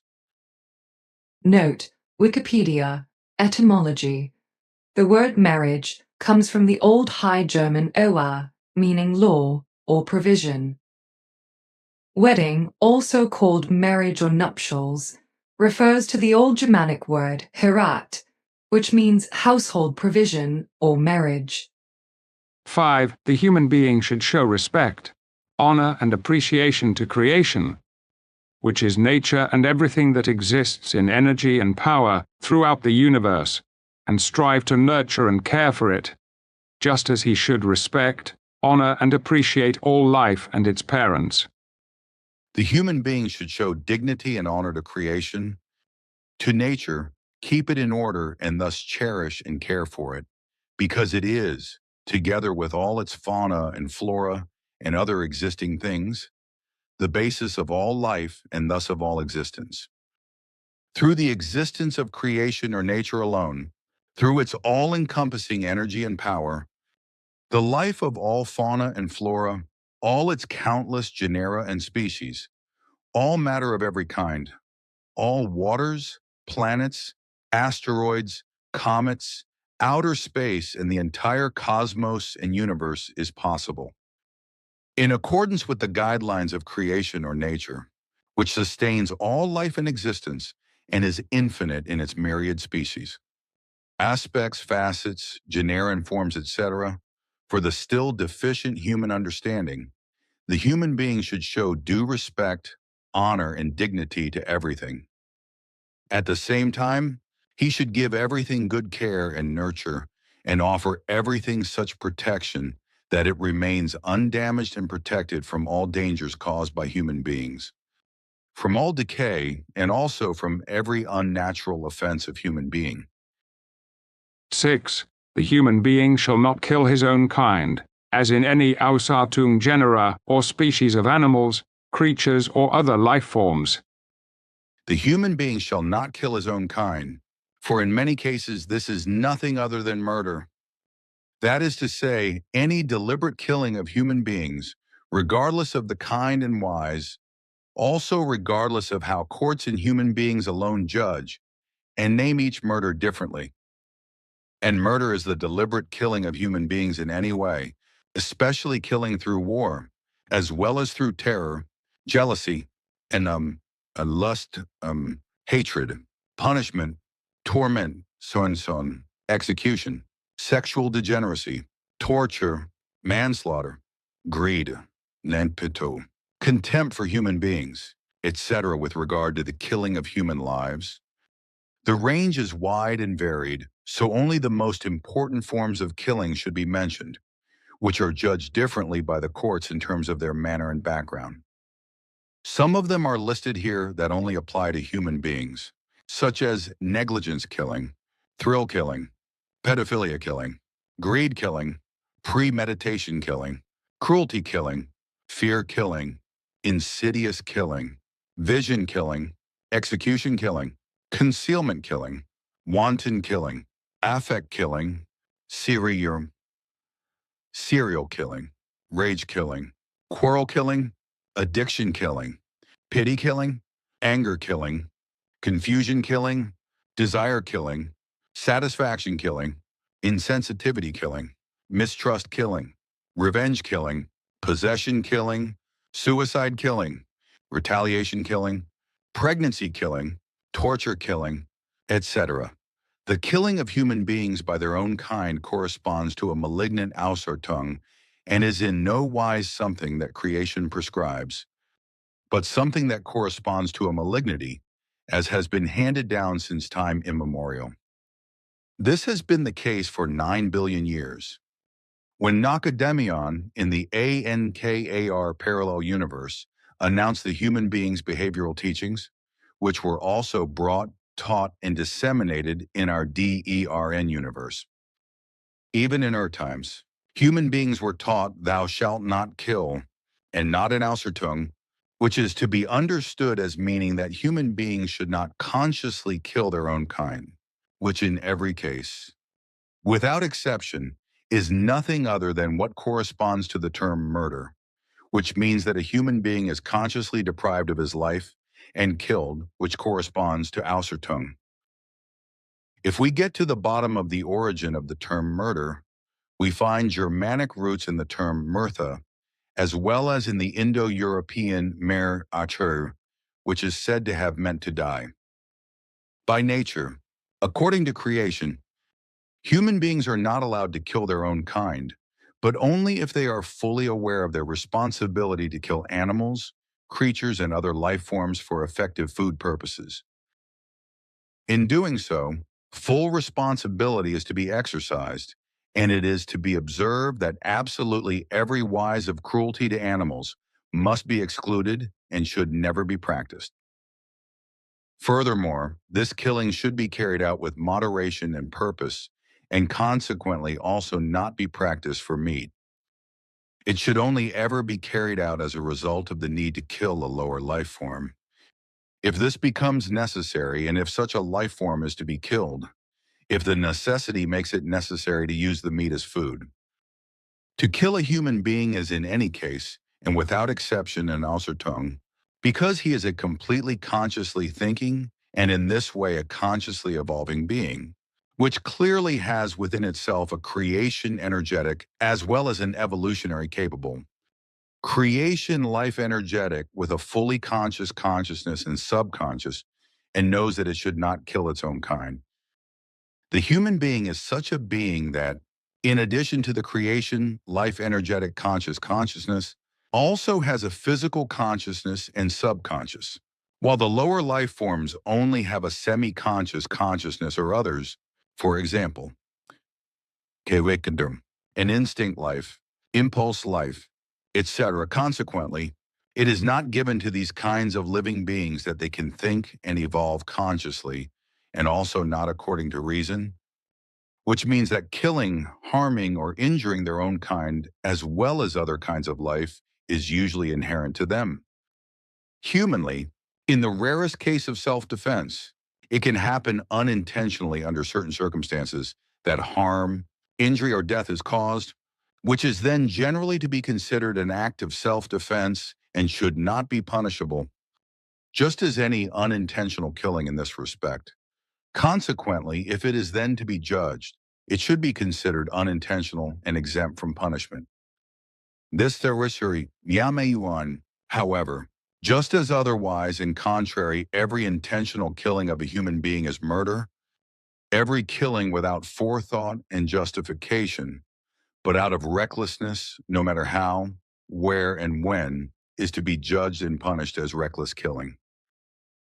7. The human being shall not rob or take away any property without authorization, shall not steal, shall not expropriate, and shall not enrich himself by thievery. The human being shall not deprive another human being or any other third party of anything by robbery, theft, violence, murder, fraud, deception, or lies, etc. This applies to anything and everything.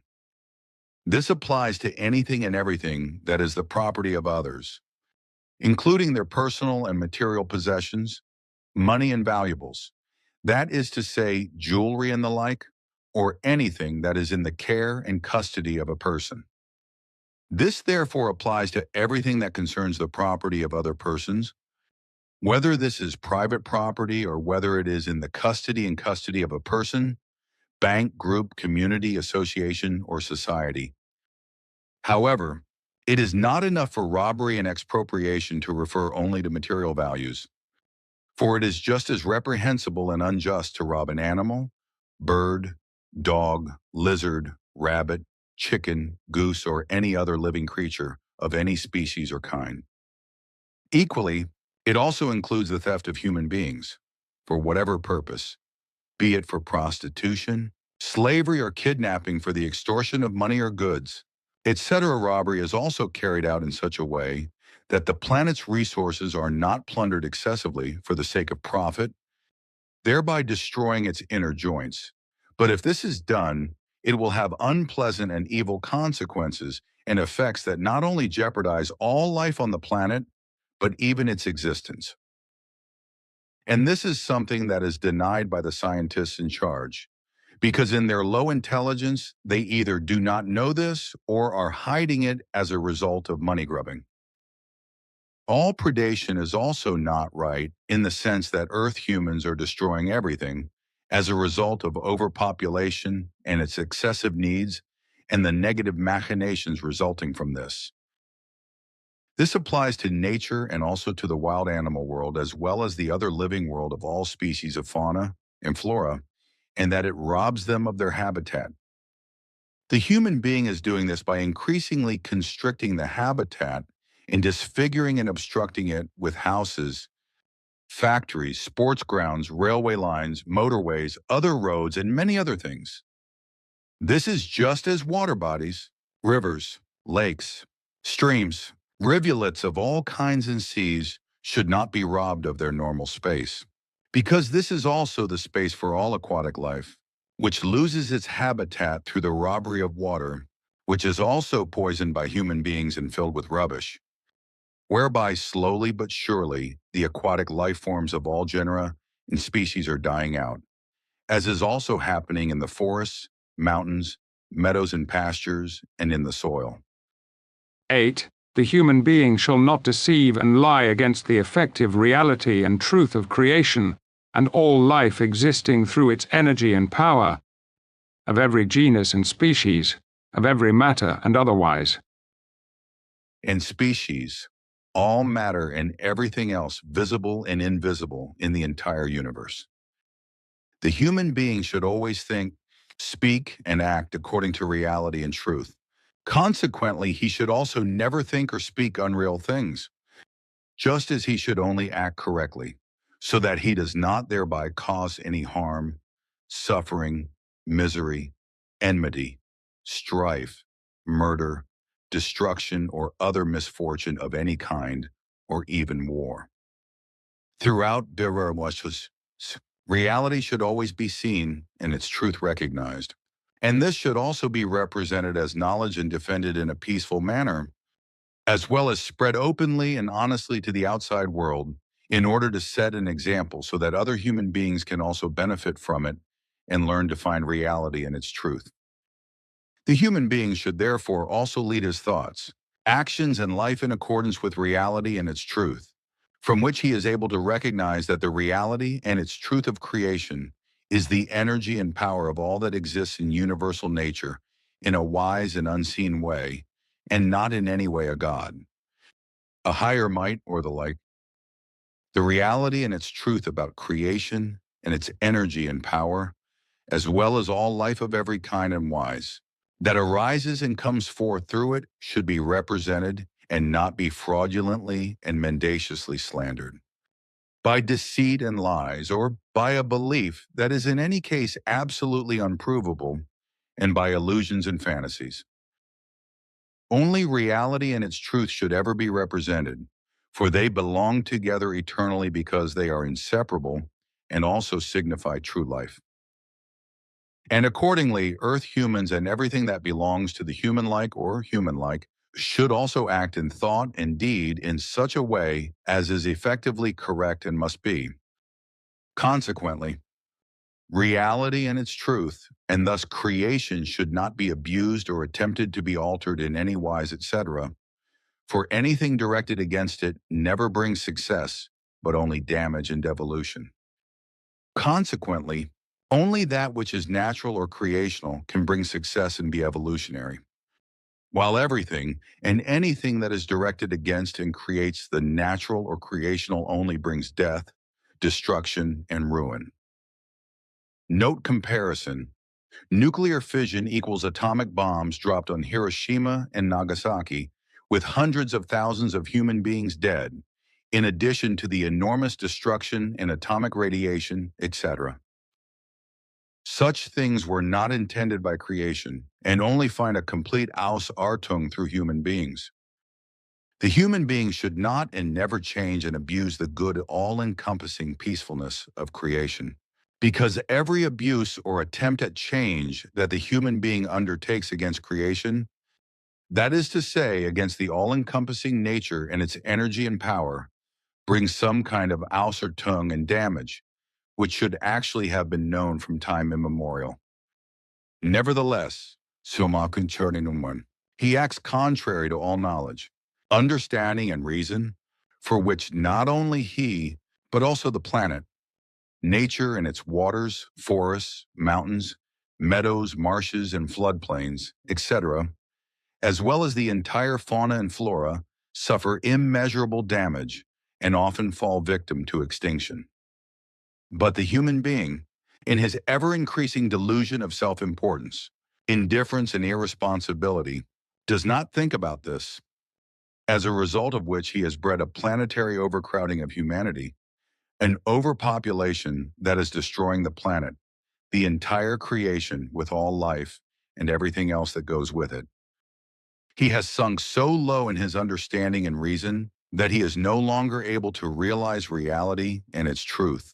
Consequently, he destroys all the foundations of life, and in his low intelligence and simple-mindedness does not realize that he fundamentally violates every order of creation and violently calls into question any continuation of any form of life on planet Earth and its very existence. 9. The human being should always remain with reality and its truth. Consequently, he should not speak untruth and not conjure up evil, disaster, misunderstanding, and wrong action, death and destruction through lies. The human being should not speak the great evil of lies and other untruths, but should always cultivate the truth according to reality. Lies of all kinds quickly lead to a habit, whereby the human being becomes more and more deceitful and falls more and more into dishonesty, which extends not only to lies, but also to behavior and dishonesty in general. Lies are not only used to disguise and conceal reality and its truth, but also to deliberately misrepresent it. Because a lie is a false and untrue statement that is deliberately and consciously presented as the truth in order to deceive or generally even manipulate someone. Lies can be based on 1,000 different motives, such as lies for gain, lies to deceive, lies for fear of punishment or otherwise lies to avoid consequences, lies to gain advantages, lies to distract from unpleasant things, lies to deliberately deceive, lies to deny guilt, lies to deny knowledge, lies to mislead, lies for the purpose of manipulation, lies for self-protection, lies to harm others, lies of distressed necessity, lies about feelings, lies to protect oneself, also lies to destroy trust and lies to destroy relationships, lies to create conflict, lies to avoid harm, etc. Lies are made with full intent, whereby the intention behind them is always to deceive others. The human being who tells a lie is a liar and knows that he is saying, or writing, if lying is done in writing, something untrue. Consequently, a lie is something completely different from when a human being is mistaken. Because when someone is mistaken, they truthfully do not know that what they are saying does not correspond to reality or its truth.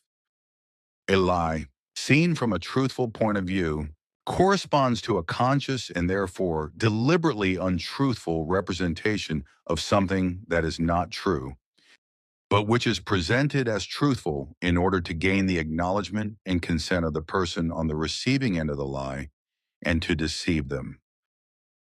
Human beings who lie usually invent something for their benefit, twisting the truth to speak an untruth. They deliberately deviate from the truth when they lie and say or tell something that corresponds to a lie. And passionate liars, both male and female, who brazenly tell lies, also tell them uninhibitedly when they know that their listener will recognize the lie immediately. So in any case, a lie is always and without exception a statement that human beings make fully consciously and with a certain justification, and which is labeled as a fistful, mean, smooth, coarse, vile, or sophisticated lie, depending on the circumstances. The human being should speak truths in accordance with reality. Then everything to be said should be said as clearly as it also corresponds to reality and its truth. The human being should never consciously dare to distort the truth in a lying manner, because this leads to quarrels, strife, misunderstandings, hatred, murder and manslaughter, discord, and even war. The human being who accepts and understands something correctly, but misrepresents it due to a lack of the necessary means of expression, and therefore expresses it incorrectly, is not lying, but merely the inability to explain something clearly. Therefore, human beings should always endeavor to explain everything and anything in an understandable way so that the human being understands everything correctly, whereby it may also be necessary under certain circumstances to discuss and inquire about the matter in question in such detail until the facts are clear and no misunderstandings remain. 10. The human being should not indulge in covetousness, and should not covet his neighbor's possessions, goods, or treasures. The human being should not be covetous and should not covet his neighbor's possessions and goods, nor should he also covet his neighbor's treasures and other possessions. For all that is his neighbor's property should be untouchable and safe from foreign hands and remain as his possession. It is all his acquired and earned property, money and his belongings, his wealth and possessions, and should also remain so. For him it is positive, beautiful, super, great, advantageous, and impeccable, and this must also be accepted and respected. The human being's property is his possessions and goods, which means that everything that belongs to him is considered his property. It includes both material things, possessions, and goods, and immaterial values that belong to a human being, his prosperity, and thus the sustained state of which generally forms his prosperity in all areas of life, which also represents his holistic approach to his fulfilled life, which gives him thoughts and feelings of happiness and contentment or doing well. The property acquired honestly and through labor testifies to the prosperity and industriousness of human beings, as well as to the prosperity and well-being and a certain economic boom or overall increase in the development trend of a well-managed house, which proves that it is not shrinking and not stagnating and therefore not impoverished. Exactly the opposite would happen, however, if the goods, treasures, and other possessions and property of the unjust were coveted and stolen. But this should be refrained from, because it is not for any human being to covetously enrich himself by stealing the possessions and goods of another human being, because he simply wants to enrich himself. is shy of work and therefore cannot afford the same possessions and goods, or because he simply wants to make his way through life thieving and stealing or whatever. However, a human being should never, for whatever reasons, which always remain flimsy and never have any justification anyway, dare to covet his neighbor's possessions, property and possessions, because in any case this is already wrong, not only when it is stolen, it is also always a morbidly lowly, intelligent, and mistaken belief that stolen goods will bring joy, happiness, and blessings, because the exact opposite is the case. Nothing can protect you from a guilty conscience when it comes to theft, nor can it protect you from falling into the hands of some Hermandad or being caught by the police and put behind bars. The desire for foreign possessions and goods is nothing more than a lowly, intelligent, and simple-minded conceit of a human being's illusory thinking that he is perfectly happy and satisfied with something stolen, because if he succeeds in stealing, his desire and covetousness grows all the more, because the successful theft encourages him to repeat it and to steal more and more, so that he covets, desires, and steals again and again. And this continues until there is a crash and the police put a stop to the theft addiction. To covet something to the point of stealing it is not only wrong, because human beings should always think in every respect that their neighbor had to work for everything and anything they own, and that they alone are responsible for their possession. But if another human being sees something in someone else and wants to possess it, then he has to work for it himself and buy something similar in order to come into possession of what he desires. Consequently, everything is done rightly and honestly, and there is also no grudging, no theft, no enmity, and no quarreling. This also prevents theft or any other kind of theft, as well as anything that could lead to acts of violence, murder, or manslaughter. 11. The human being should always be worthy and honorable of the truth according to reality, neither denigrating it nor cursing it. That is, not being angry or wrathful, and also not acting against it with anger and mischief. The human being should always know and also recognize what the truth actually is according to reality, whereby the concept of truth has a deep and multi-layered meaning that goes far beyond any mere correspondence with real facts and circumstances. Truth is very closely connected with the essence of reality, but also with the views, opinions, and ideas of human beings, with their thoughts, statements, and actions. Truth often also means sincerity and therefore honesty to the human being, as well as faithfulness and reliability. So a very specific human beings with whom a relationship of love exists, as also with other human beings with whom a closer connection is otherwise given, as also with human beings who live according to a special will or system, etc., which was decided together. In these wise, truth in this sense does not mean that a statement corresponds to reality, but the human being simply relies on the fact that what has been decided will be honored. In this way, the continuity of what has been decided and what has been decided is simply regarded as faithfulness, which in other words simply corresponds to reality in such a way that the statement of the promise made is kept and therefore corresponds to it. On the whole, what human beings determine as the truth is found to be higher than all the knowledge of human beings, however truthful it may also correspond to reality and however truthful it may be. However, the effective truth always refers to reality, which is effectively the truth itself and therefore true, also when human beings do not want to understand it. Furthermore, truth includes that which is known to human beings either through creation and its nature, as well as its fauna and flora, and all matter.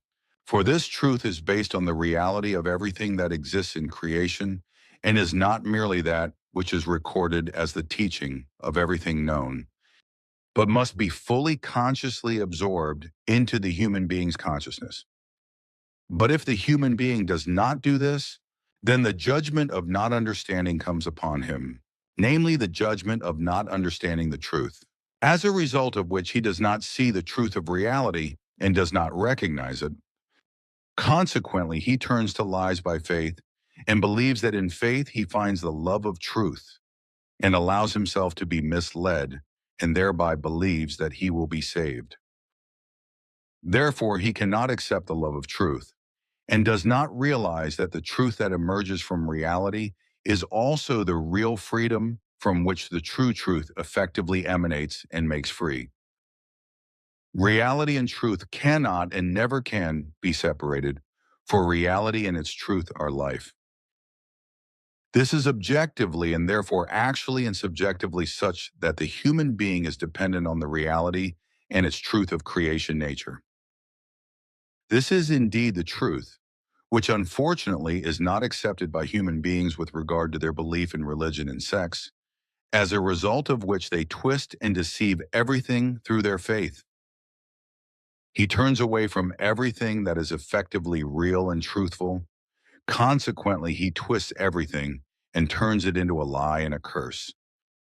12. The human being should be careful not to place the order of creation nature in unworthy cults, whereby the order of creation is to be understood as recommendations that are to be obeyed and thereby maintain their natural order, and human beings are to conform to it. The human being should live according to the order of creation nature and rule according to it. He should not abuse this order, but respect it with dignity and honor and observe and fulfill it to the best of his ability.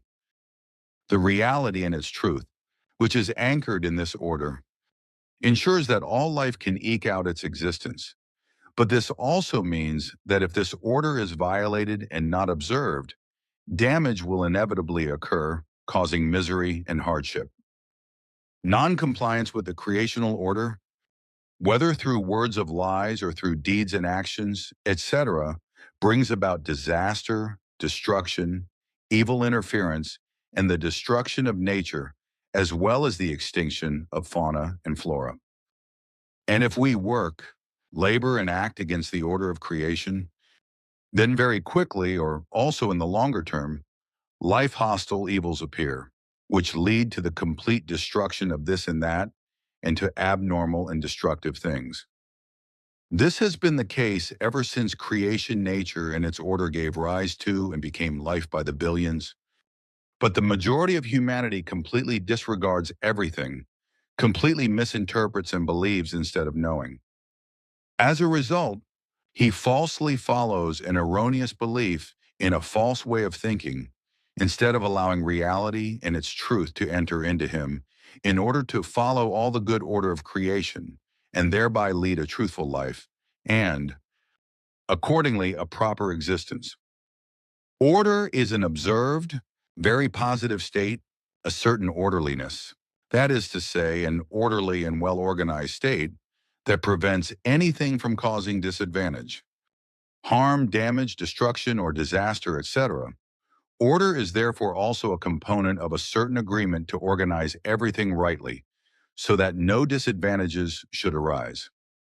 The human being can keep an order in a good intended sequence, systematize it in a certain abstract context or according to certain points of view, considerations, ideas, or the like, and also summarize and arrange it clearly, for example, also with regard to his thoughts. The human being is then able to bring something back into order and thus back into an orderly state that has become disordered. This restores an appropriate or necessary order in the correct wise.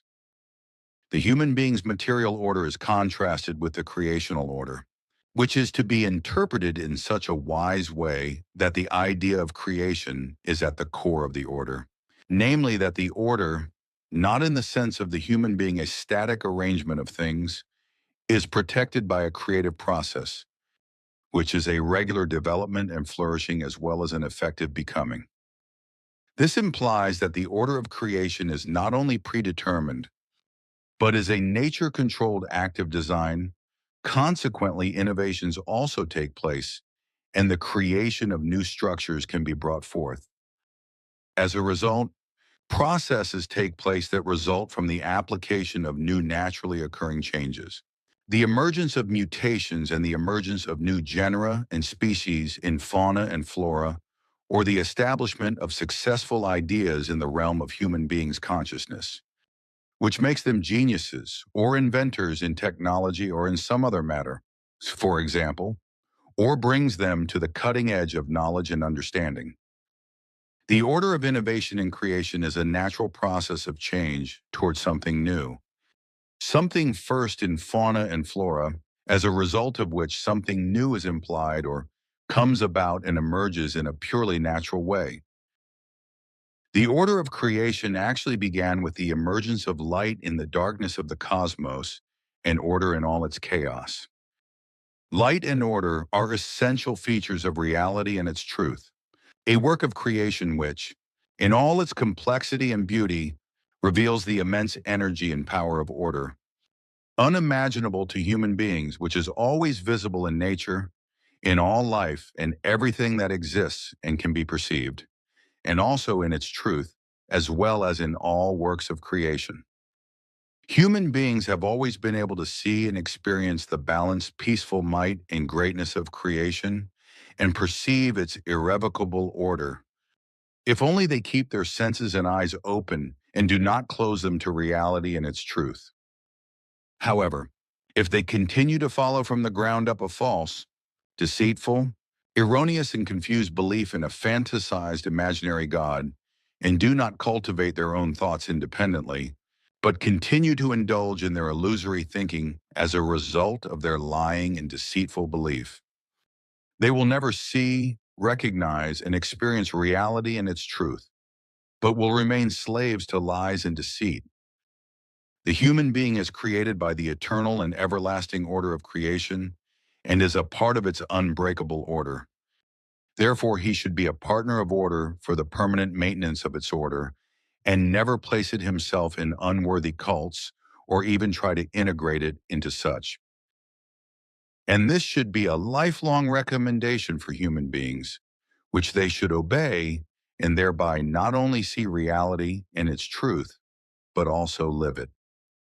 In explanation according to the ancient teaching of Nakademion from the Ankar universe, the recommendations described in detail in the teaching of truth, teaching of creation energy, teaching of life are given as these were brought to earth and taught by early heralds, but were maliciously shortened to a minimum and also falsified by later self-appointed recorders of the teaching. The following 12 moral recommendations, which are now available and given in detail for human beings on earth, are the most important and are given in accordance with what is to be explained in detail at the present time. Connection to the given recommendations. Faith means a confusion of chaos, of fear and darkness, of truth, of lies and deceit, of confusion and destruction. Faith includes enmity, war, death, and murder through hostility to religion, as the Hitler War proved. And through the program of faith, superstitions of many different kinds have also been evident since time immemorial, such as devil cults, witch hunts, witch burnings, and other witch executions, as is still common in certain African countries and in India, etc. But other evil and wicked religious cults also claim human lives in cruel ways, with torture leading to death, as was common in religious wars in earlier times. And the characteristics of religions and their beliefs and programs have not only left their mark on all Earth humans over the centuries, but have also been preserved for humanity to remember through written traditions. The connection to the horrors of religious faith is still made today by seeing and hearing what Hitler's World War brought upon Earth humans, whereby Judaism in particular was to be exterminated, and this caused the death of many millions of human lives. But that was not enough, because the persecution of religion in the Gaza region and in the Middle East was continued by the Israeli mass murderer and his army murder organization, because just as in Hitler's World War, the whole thing is nothing other than a murderous religious war by the Jewish mass murderer Netanyahu, who is waging a genocidal war against the Arabs who believe in Islam in the Gaza region, in Lebanon, in Persia, and partly also in Syria, and finally now also in Yemen. Consequently, as far as faith in religious form is concerned, and as has been the case since time immemorial through war, murder, and manslaughter, bringing misery, and also destruction. This humanity stultifying achievement continues to rage en masse, so that this absolutely devastating death virus clings to Earth humans to this day. The last World War, which Adolf Hitler staged and which claimed well over 70 million human lives, and only served to exterminate the Jews, which was basically a religious war, is now being repeated by order of the Israeli mass murderer and his military, for which America is also supplying large quantities of weapons to Zelensky, the Jewish president of Ukraine. In this regard, it seems that in this criminal way, reparations are to be made to the Jewish people for the murders committed during Hitler's World War, which the majority of the Jewish people in Israel and in the world do not want. However, the whole thing leads to the Jews being hated and harassed again, even though they want nothing to do with the actions of the mass murderer Netanyahu and his murderous army, but their anti-war voices go unheard. It was the same at the time when Emmanuel was supposedly nailed to a cross, because it was in fact only the top brass, all of the high religious elite, who were effectively the culprits, as they are also now in the hangers-on of the mass murderer and his army. But I think that the time has come to say what really happened when Emmanuel was to be executed. As I have mentioned before, it was not a cross that he was tied and nailed to, because this tale of the cross only came about 300 years after the events in Jerusalem. Emmanuel was tied to a Y-shaped execution stake, if I may say so, and nailed with 4 nails through the hands and heels of the feet. The execution stake was a Y-shaped olive tree trunk only about 3.5 meters long, to which Emmanuel was tied and additionally nailed in order to die a slow and agonizing death from the very bad torture wounds he had suffered, and as a result of dehydration through thirst. The trunk was supported from behind with 2 further pieces of trunk driven diagonally into the ground to give the Y-shaped execution trunk upright support. The whole execution procedure was not somehow recorded in writing, as it was not until more than 100 years later that a scribe imaginatively wrote down a tradition, after which numerous rewrites were also made over the decades, and the names of former disciples who truly had no knowledge of writing were given as authors. This is how mendacious Christianity came into being, as well as its sects and horrendous superstitions, such as witchcraft and religious wars, etc., which has claimed many millions of human lives over the course of around 2027 years and still claims many victims today through the Christian delusion and its witchcraft, as is still the case today in India and in various African countries, as well as in the civilized world, in Europe and America through well-known fanatical Christian sects, which is of course vehemently denied and also not punished. The disputing of reality and its truth, as is happening with the crazy and fickle as well as despotic dictatorial U.S. President Trump trample, contributes to the fact that many human beings, out of fear and cowardice, go along with the dictator's words instead of standing up to him and stopping his desire for world domination. But the elements of the world's various governments, as usual, just keep their big mouths shut, cower and let the madman have his way as he increasingly begins to impose his reason, so that his party comrades and the Supreme Court also cowardly agree with his insane ideas, endorse them, and affirmatively correspond to everything he does that is crazy and will sooner or later destroy America. Something that encourages many rulers of other states to do the same, but against which the populations do not rebel in any wise, but indifferently and irresponsibly let everything happen and allow themselves to be bogged down without doing anything about it. This is the case in Germany and in practically all states belonging to the EU dictatorship, with which the Swiss government is also techtelmechteled from the people, illegally and without their electoral permission. Just as urgently needed federal funding is being cancelled or is to be cancelled in order to promote and support biodiversity, nature conservation and climate protection, which are urgently needed for all life. Instead, however, the federal government is squandering taxpayers' money on motorways and other nonsense, but not on what is necessary to preserve and promote nature and all its fauna and flora, which are essential to life. This is also the case in many other countries around the world, where these are used as rubbish dumps in poorer countries, where diseases are spread and areas are made uninhabitable, despite the rapidly increasing overpopulation. the seeing and hearing that is indifferently and irresponsibly received by the rulers of all the states of the world, and by the followers of these rulers from the peoples, all of whom are completely indifferent to the chaos and injustice as well as the whole murderous warfare, especially in America, where a dictator is now tolerated and supported, who is terrorizing the whole world, and in Europe the EU dictatorship, which has dragged an absolutely unfree community under its rule and its nails, which lowly intelligent and simple-minded people have joined this dictatorship, and lowly intelligent and simple-minded Swiss people also want to do so, in addition to their idiotic and criminal airs and graces, to seek the proximity of NATO. The bulk of human beings are constantly creating more and more chaos and at the same time causing more and more mischief and turning away more and more from the creational order that human beings are fundamentally capable of, but which they disregard and are guilty of disregarding. This chaos of mass humanity has many faces, such as ignorance, disregard for reality and thus disregard for truth, relationship problems, violence, abused sexuality, thunder, sweaty labor, worry and pain, as well as despotism and the associated oppression, greed, restlessness, dissatisfaction, illness, lost dignity, insatiability, threats and limitations, terrible forces of nature and unfulfilled desires, corruption, loss of meaning, importance and vocation, hardship and misery, grief, plague and death, etc. These are the daily events and occurrences that manifest themselves in the lives of the majority of human beings on Earth humans.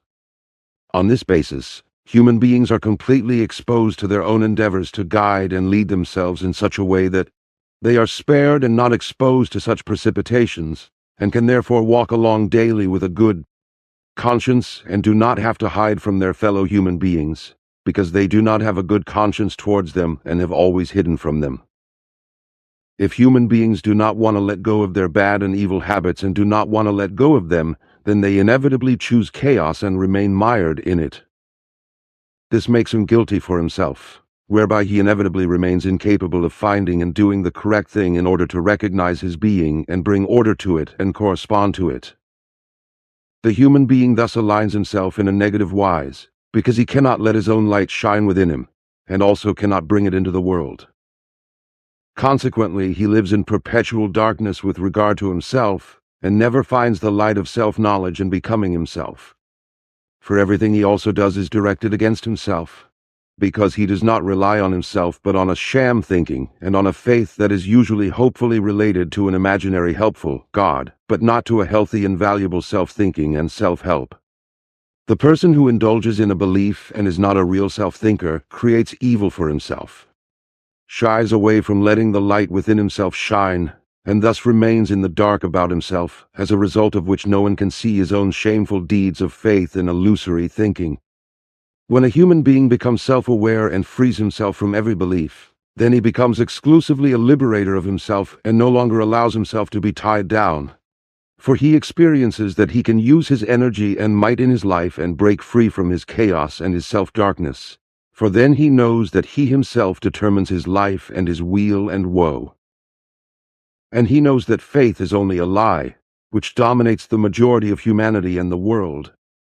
And he knows that life is not given by a God, but is naturally created, that no rebirth can be expected, and that reality and its truth is more powerful than all the faith and all the temptations of this world.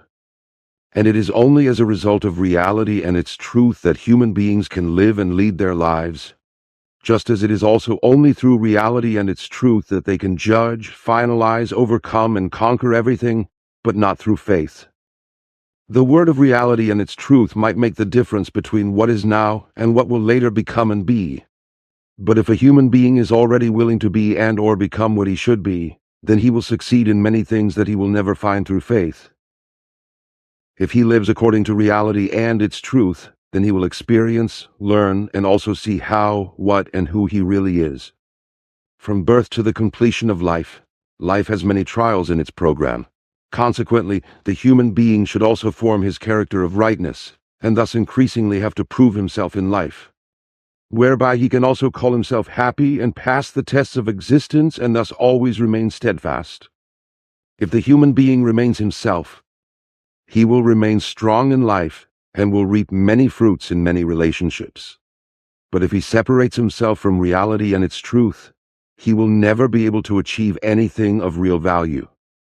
Many aspects of the order can become effective reality through reality and its truth, while other elements, such as aging or any genetic damage or death, belong to the order of creation and cannot be changed.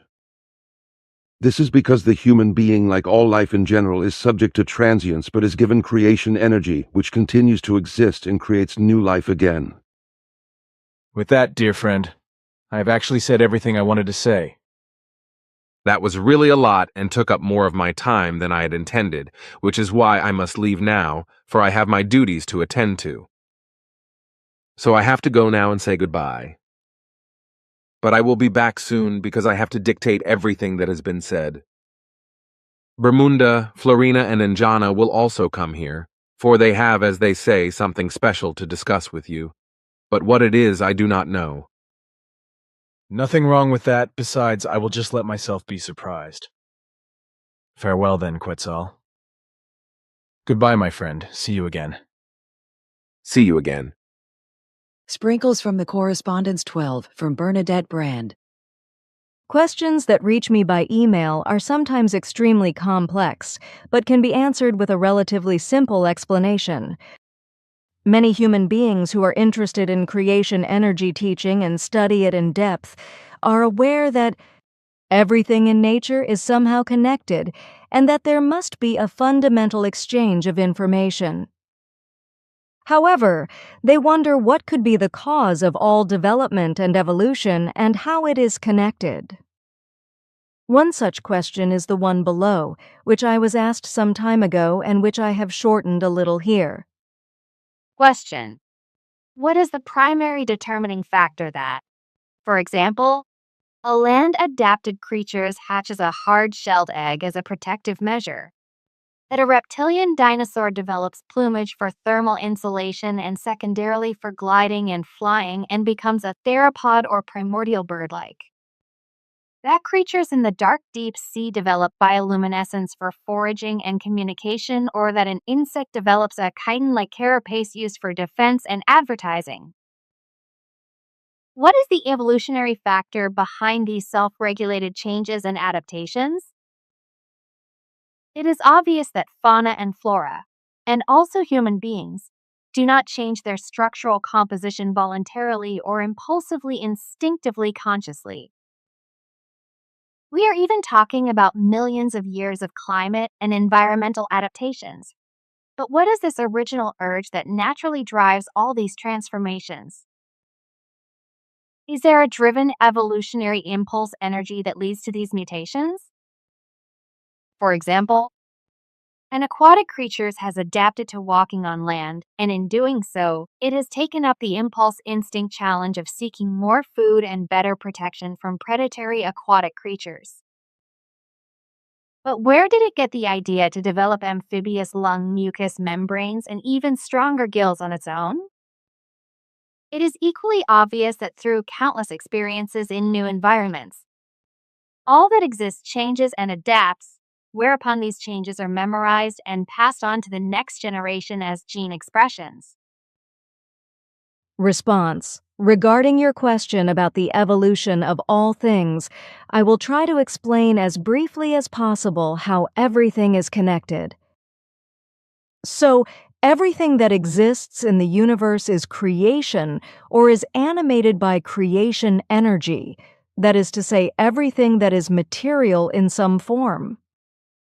Creation energy contains the life energy of creation, which is responsible for evolution in everything that lives. This creation life energy is adapted to the forms of consciousness of all matter. That is to say, from the conscious consciousness of human beings to the instinct and impulse consciousness of animals, creatures, fauna, and flora, but also to the much lower consciousness of all matter. It must therefore be clearly recognized that creation energy provides the impulse for life, or in other words, that everything material is animated by creation energy. This applies to all material forms of every known and conceivable species and genus. therefore also to the body's organs and brains, or that which fulfills the brain functions in the individual species and genus of everything that lives. It is responsible for the fact that life forms can think and that their brains work, as is also the case with all living beings that have a brain capable of thinking, even if this is only capable of instinctive or impulsive thinking. The creation life energy provides the evolutionary impulse. It absorbs every experience, every realization, every change, and everything that moves human beings. For example, what they see and feel, etc., and stores it energetically, which it also does for every other living being, whereby it should be noted that the creation life energy always remains with the same genus and species that it animated at the very first appearance of this genus species. All this accumulated knowledge and the experiences of each life form are stored in the energy of creation and processed after its death, which then slowly and gradually leads to evolutionary adaptations and molds over time. Behind all evolution and behind every natural adaptation to changing living conditions, as well as every transformation, is the life energy of creation, which absorbs everything and makes every adaptation, metamorphosis, and transformation possible in the first place.